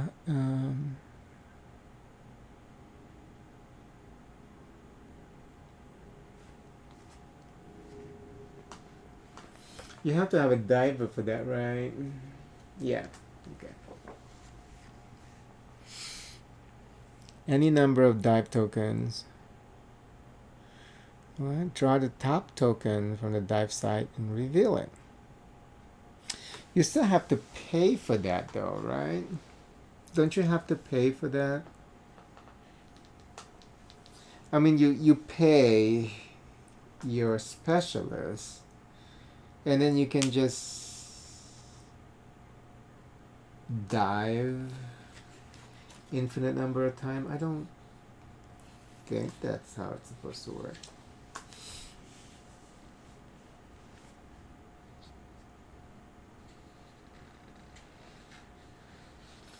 And then you may spend the dive token. So I guess it's a one-time thing. Let me see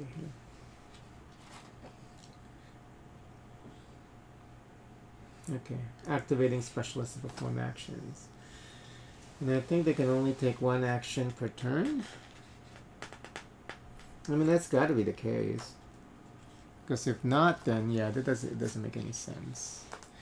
But I understand this where you have to pay. I mean, you show that you paid for it. But for diving, it's just that you do it once because there's no place for you to put token on that.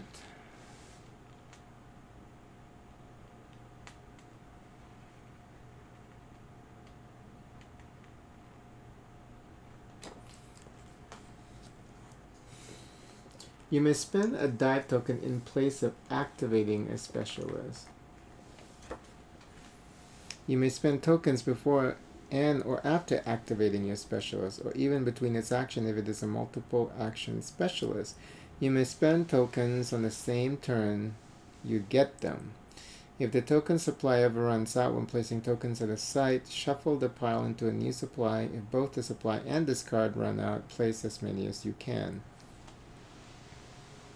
Your research track can score a maximum of 12 research. Any research gained beyond 12 from any source is lost. At the end of your turn, you may store a maximum of 1 dive token. There is a spot on your player mat for it.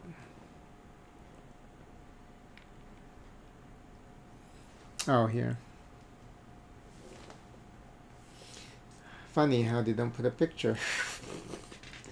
There's a space for it, but and they didn't even like in the main on the main page for setting up the game. They didn't even say what that space is for.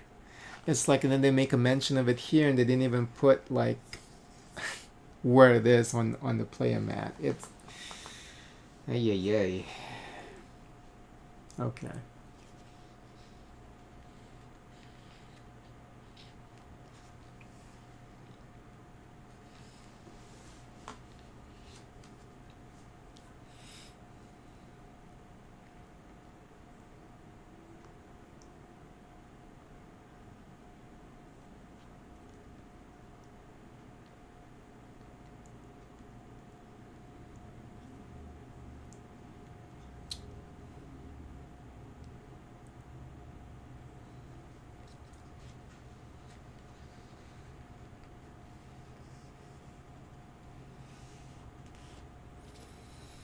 Okay, for example, you dive while you have a vessel at the ledge elevator.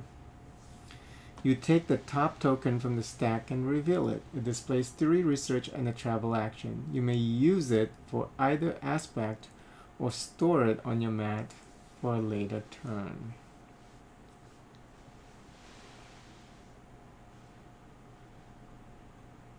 Okay.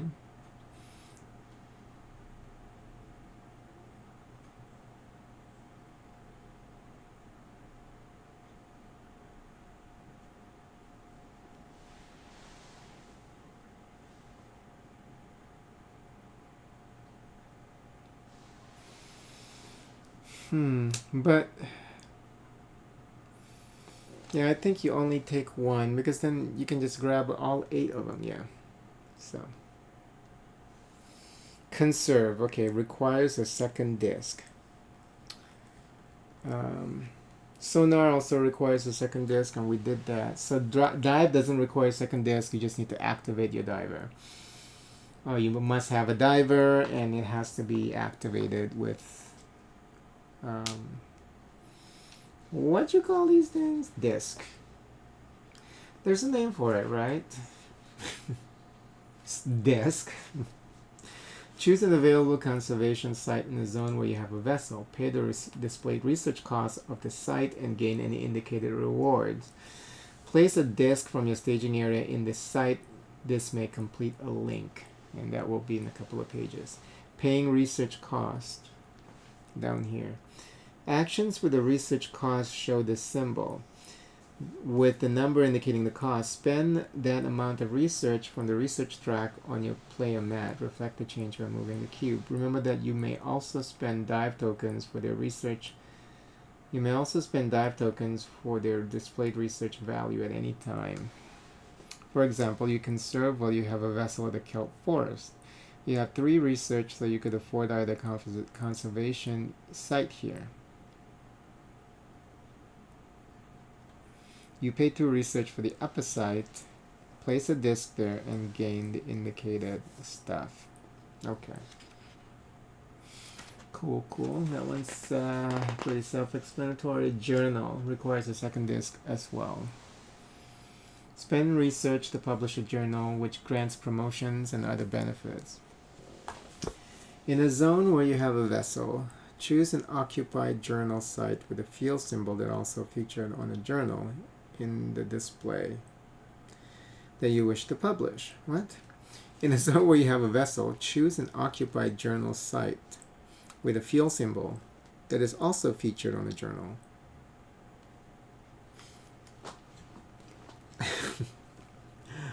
With a field symbol that is also featured on a journal in the display that you wish to publish. It's okay if there are only other field symbol in that journal. What are they talking about? Jesus Christ. If no journals in the display feature the site's field symbol, you may not currently journal that site. Oh, okay. There are multiple features. Okay, I see. Spend the research costs indicated on the journal and place a disc on your staging area in the site. This may complete a link. Claim the published journal and keep it face up until near your mat. Its effects are now active. Immediately draw a new journal from the deck to refill the display. Okay, so I always have 4. Okay. It doesn't matter which field symbol you use to publish the journal. All effects in the card resolve as described below. There are 4 categories of journal effects. As always, any gain benefit may be declined by the entitled player. Points. At the end of the game, you will earn the displayed amount of points.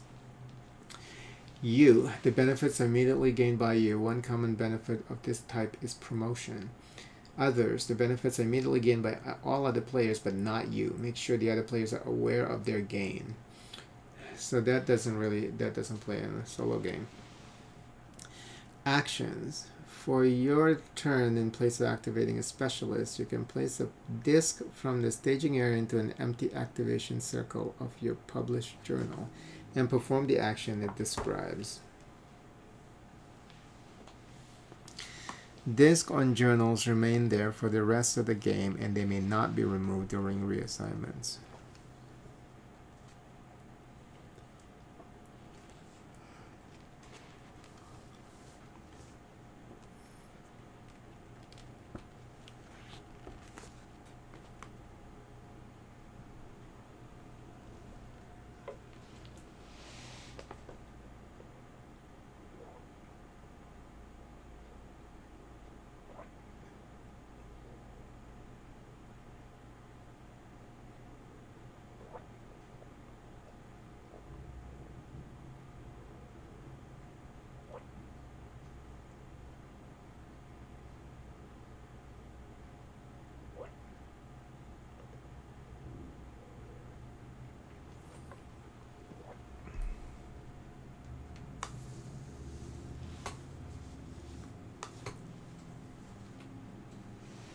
Okay.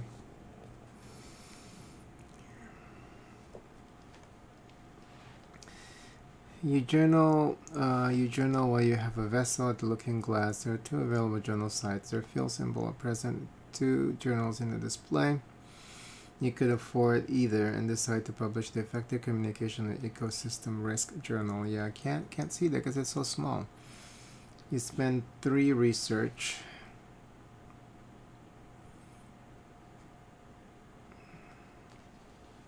Add this to your journal site with and claim the card and refill the display. Immediately gain 2 and may promote one of your specialists. Every other player immediately gains 1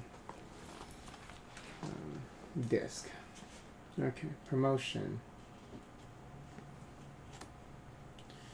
Choose a junior specialist of yours and flip it to senior side. Gain any displayed attribute.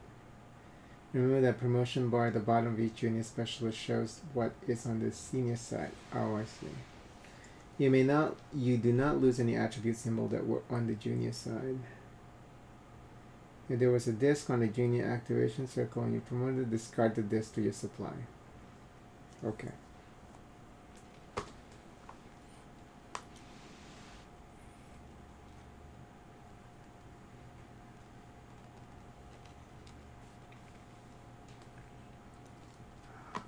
All right.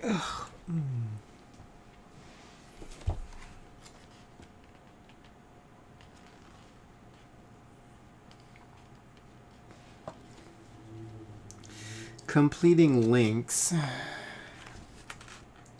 Some zone features connect. Some zone features connect.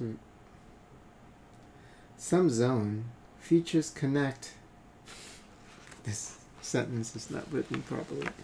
Some zone features connect via lines called links. What? When some zone features connect via lines called links. When both ends of a link. I think what they're trying to say is some zone features lines that are connected together called links. When both ends of a link are occupied by a disk, the link is completed. Both ends. What? Oh, I see. At the moment of completion, both players with disk at either end immediately gain the rewards. Okay. If your own disk occupies both of the links, you do not get rewarded twice. It is possible for multiple links to be completed at once. The active player gains the reward first, then the other players in clockwise order. For example, placing your disc in this conversation site would complete 3 links at once. In clockwise order, you, purple, gain all 3 links. Yellow gains that, and then red gains that. Special zone features. Some zones have special features in addition to the usual action type features. There are 3 basic types described below. See the Ocean Zone Special Rules sheet for clarification of each zone's special features. The yellow warning triangle indicates an effect that isn't connected to a particular feature of the zone. For example, when you travel away from this zone, you may act as if your technology level is 1 higher than it actually is.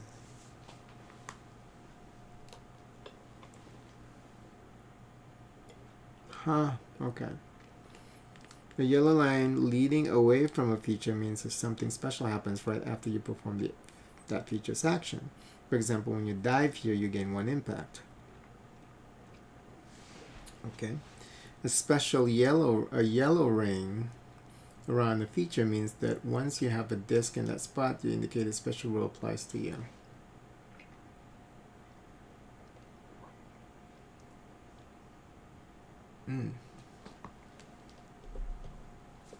Okie dokie.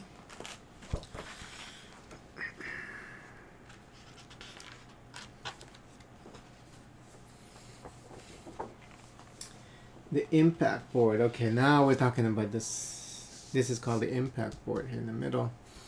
The impact board on each scenario sheet represents the positive impact that your efforts in the ocean are making on the world in general. Impact boards in early emissions are fairly simple, but as you proceed through scenarios, you will discover the wide variety of effects and opportunities that this aspect of the game introduces. The board is a grid of hexes displaying various rewards and other benefits. When you gain impact during the game by any means, place a marker from your supply in an empty hex and may gain any reward printed there. You may only place in a hex with an entry arrow pointing it to it, or in a hex that touches any other occupied hex. Occupying hexes of certain color indicated in the scoring legend will score points at the end of the game. The hex with infinite symboling can hold any large number of markers, stack them, or place them and attach a larger area if you need room. If you run out of markers, use markers unused per color. Many scenarios introduce unique rules for interacting with the impact board. Always consider the rulebook's rule to be in effect except in ways that the scenario specifically deviates.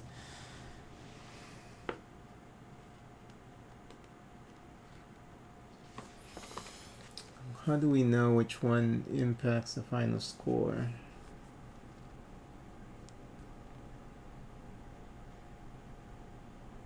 Oh, these, I guess.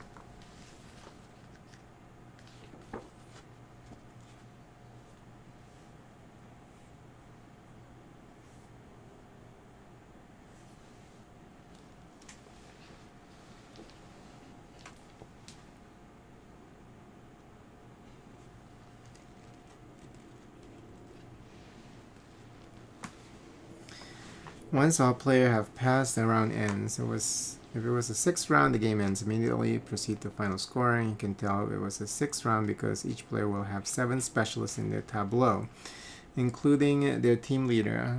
That makes sense. So for a solo game, then you'll have 8. If the game hasn't ended, the wave is passed clockwise. Establish a new start play, and a new round begins. Okay. There's still 4 more pages. With the last 2 pages. Like I said, after that, I think we're just gonna. There's not much I can do anyway, but yeah. I completed my my round. Okay, final scoring. Tally your scores in the following order. Use the provided score pad to track. Scoring bracket run across top of your player mat and apply to all 4 tracks. Each track marker scores the value of the scoring bracket it has reached. 1, 2, 3. Oh, I see 7. 7, 10, 4, 7. Okay. Impact board. Each point in your marker is for your markers in scoring hexes as indicated by scoring legend. Purple have 3 markers in their 1-point hexes. We have 3 and 2-point hexes, including 2 infinite.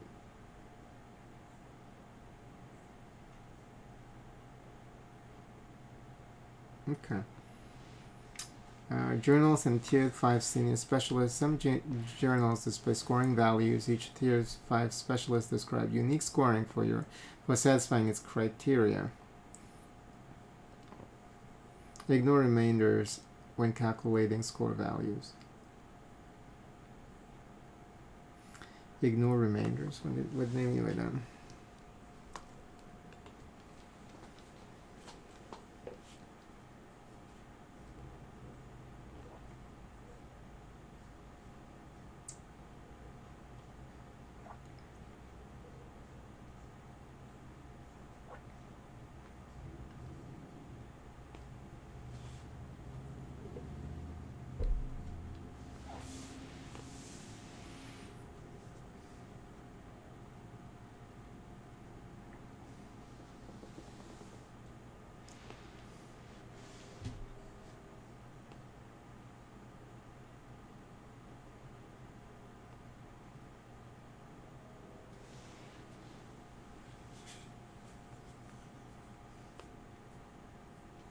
Ignore remainders when I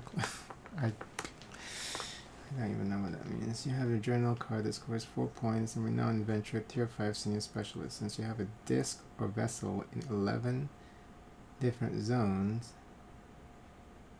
you earn 3 points from the renowned adventurer.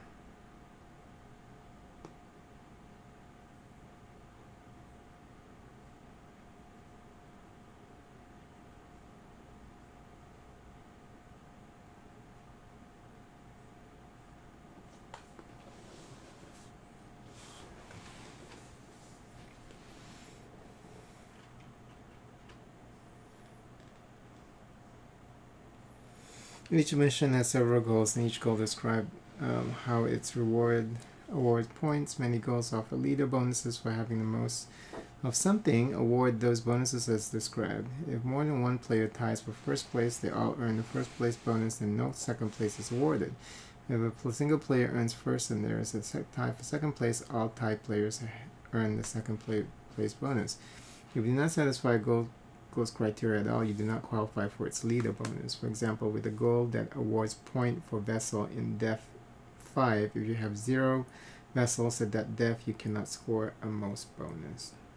Okay.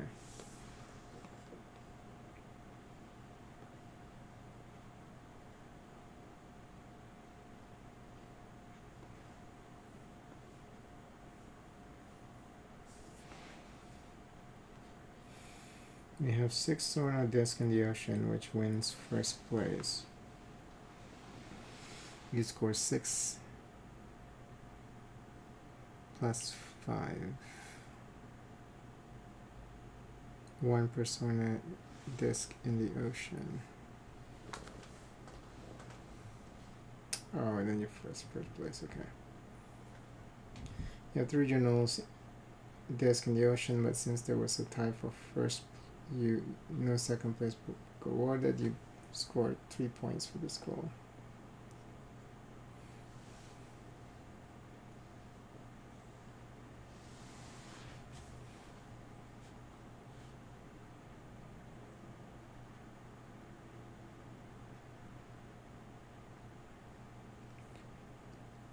Oh, you only scored 3. I don't understand. Oh, because hold on, I thought it says first place.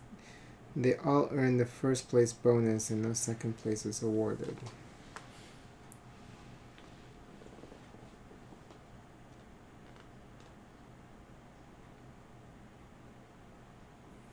Well, then wouldn't that be, if it says 1 per journal disc in the ocean and you have 3, that's 3 plus, and the first place is 3, so that's 6. So are they calculating this wrong?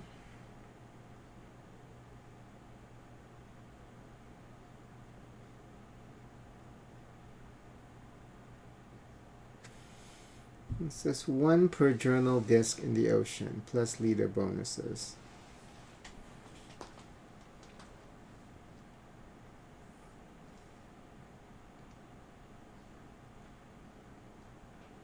Oh, because I'm second place. Okay.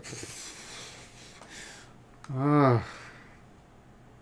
What are they doing? They're all over the place with these examples. You have 5 conservation discs in the ocean, which wins second place. You score 5. Okay, yeah. Plus 4, 9 points. Leftover research and disc. Add together your leftover research and leftover dive token if you have 1 disc count and disc in your staging area. Divide the total by 3 and earn that many points. Ignore remainders. Ignore remainders. What are they? They keep saying that. I don't understand.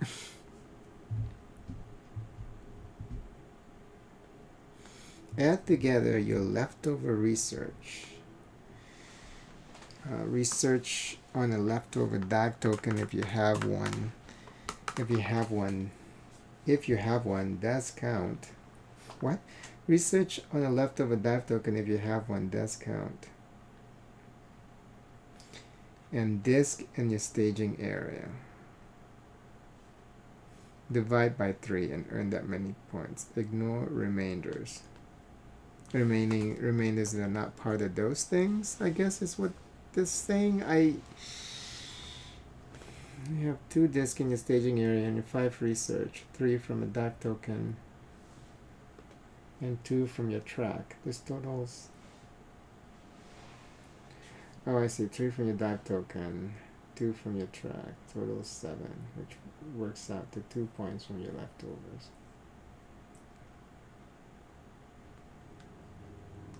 I divide by 3. So 2, 3, 4, 5. 2. Hold on. 2, 5, 6, 7. 7 divided by 3. 2.5. Okay. When they say you ignore remainders, I think they say round down or something is what they're trying to say. Whew, we're finally at the end. Okay, so this is a special rule for co-op. The only thing for solo looks like because there's additional setup here for co-op. There's a bonus goal and setback cards. Oh, it's also plus solo. Shuffle the setback card and make a stack of 3 random setback face down. 4 for playing solo. So that does play into a solo game. There's a set of additional cards here. Let me just grab that.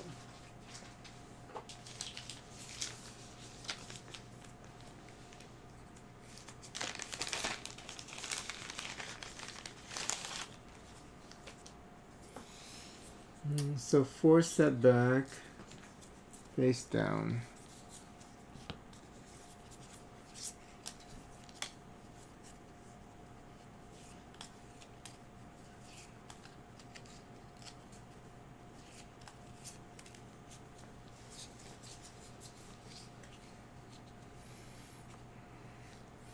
Why don't we put that here? Okay.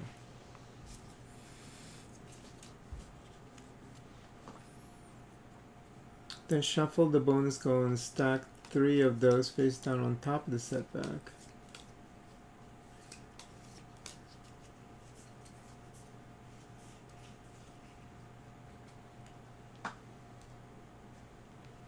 Okay.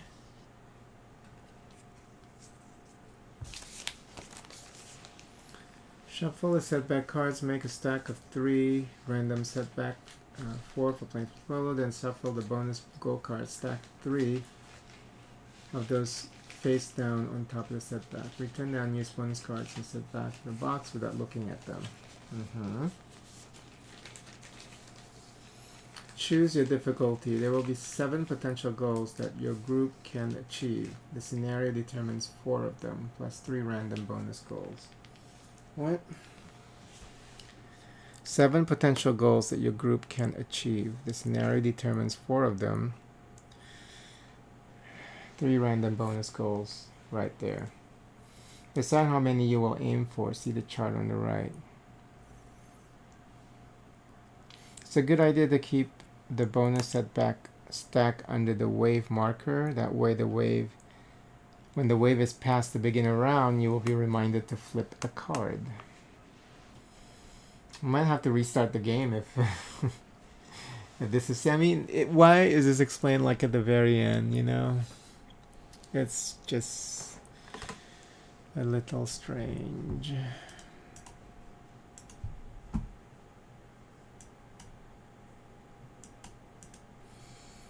Alright, at the start of each round of play, including the first, draw the top card from the stack. In round 1 to 3, this will reveal a bonus goal to strive for. Place it face up near the scenario sheet, which is this. It's called a scenario sheet, but it's also called something else. It's also called an impact board.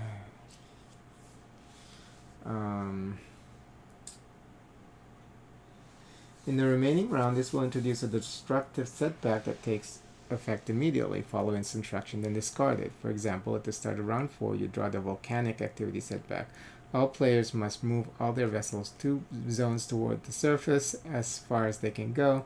That could be a real problem for your group's plans. Very interesting. Okay.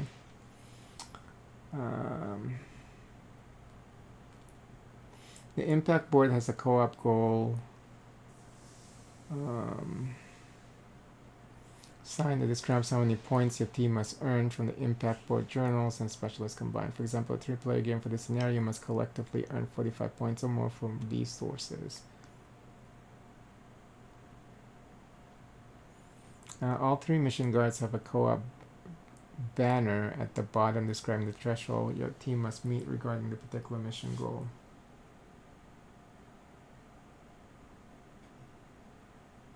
Leader bonuses on goals are not part of co-op play. Ignore them.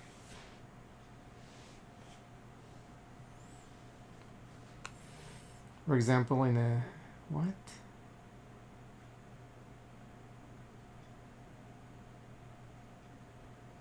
So is this also used for player versus player? Competitive? It didn't explain that we have to set that up. Then why would we ignore that if I'm not part of co-op play? I mean, this is only used for co-op play or solo, so why? Okay. Yay. 3 mission goals have a co-op banner at the bottom describing the threshold your team must meet when that particular mission goal. For example, in a 3-player game, this goal says that you must collectively have at least 11 journal discs in the ocean. Each bonus goals card describes the threshold your team must meet regarding its topic. For example, in a 3-player game, this card says that you must collectively have at least 13 journey specialists. These are just bonus goals, right? Yeah. Do they give you anything? Okay. How to win. Play the game following all the normal rules of play. Instead of competing, you will be attempting as a group to meet certain thresholds for a set of goals. There will eventually be 7 goals in your game. The impact board game, board goal, 3 mission goals, 3 bonus goals. Oh, right here, and they'd say, oh, ignore these. Okay, I see. Many co-op goals require you to reach a minimum amount of a particular area determined by a player count. This does not mean that each player must individually meet the goal. The team combines success as a whole.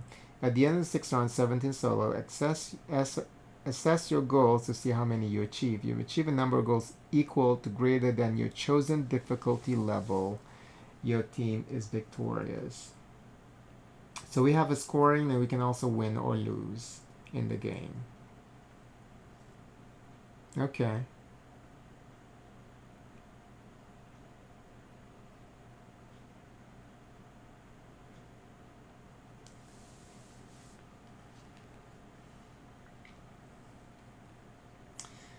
Beginner difficulty is any 4 goals, intermediate 5, expert 6, legendary 7. So we can. There's still a winning and losing, and there's also this a matter of the scoring. Okay. Or do we even bother with the scoring with solo play? Yeah, we do, right? We still. I mean, what's the point of not scoring?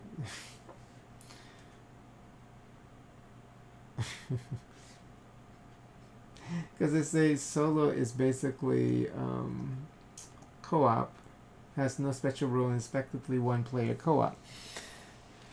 So it doesn't matter how much you score. It's just about meeting the goals.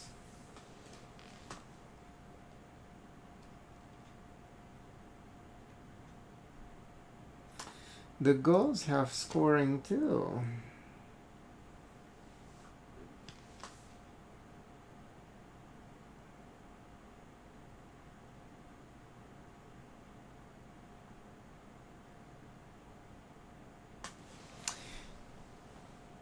Yeah, I think.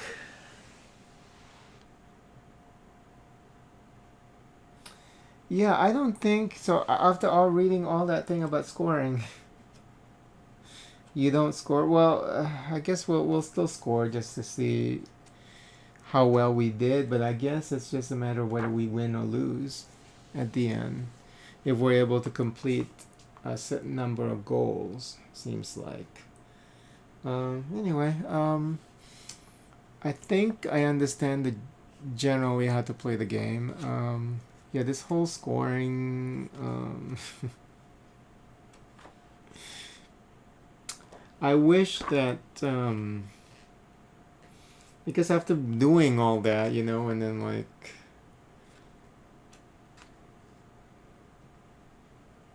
Don't you wanna? Okay. I mean, I would still. I guess I would still score the game at the end, but then we also see if we actually win the game. So we'll just do it that way. Because then, as you can make a comparison how well you did, on the previous attempt of that mission. So, but I say you need to ignore the leader bonuses. So, which actually involves, which is part of the scoring. I'll check a couple of solo playthroughs online to see how people play this. But yeah, so then what I'm going to do is I'm going to reset the game because apparently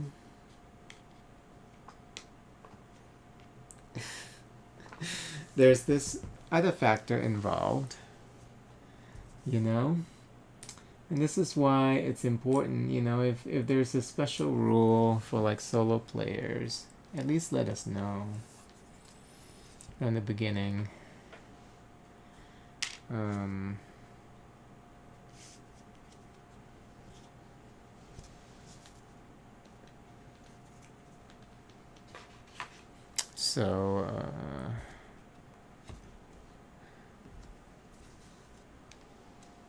So we can at least play the game appropriately for as a solo player and not having to go through Jesus these thick freaking ocean panels, so that we don't have to so that we can play the game appropriately instead of having to adjust, because I want to be able to play the game as I'm learning it, and then now I've discovered that, hey, I'm playing it wrong because there's this little thing which is on the last page for solo players where you have to do this. But that's okay. So it took us about 2.5 hours to learn the game. Well, about 2 hours, I would say, because it and 30 minutes of fluff. But thank you so much for watching. Next time,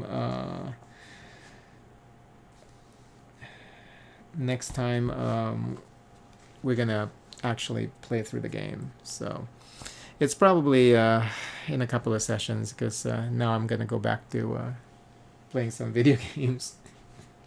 Especially the fact, I think it would have been encouraging if there was, I didn't have to adjust there near the end with the additional bonus goal or whatever.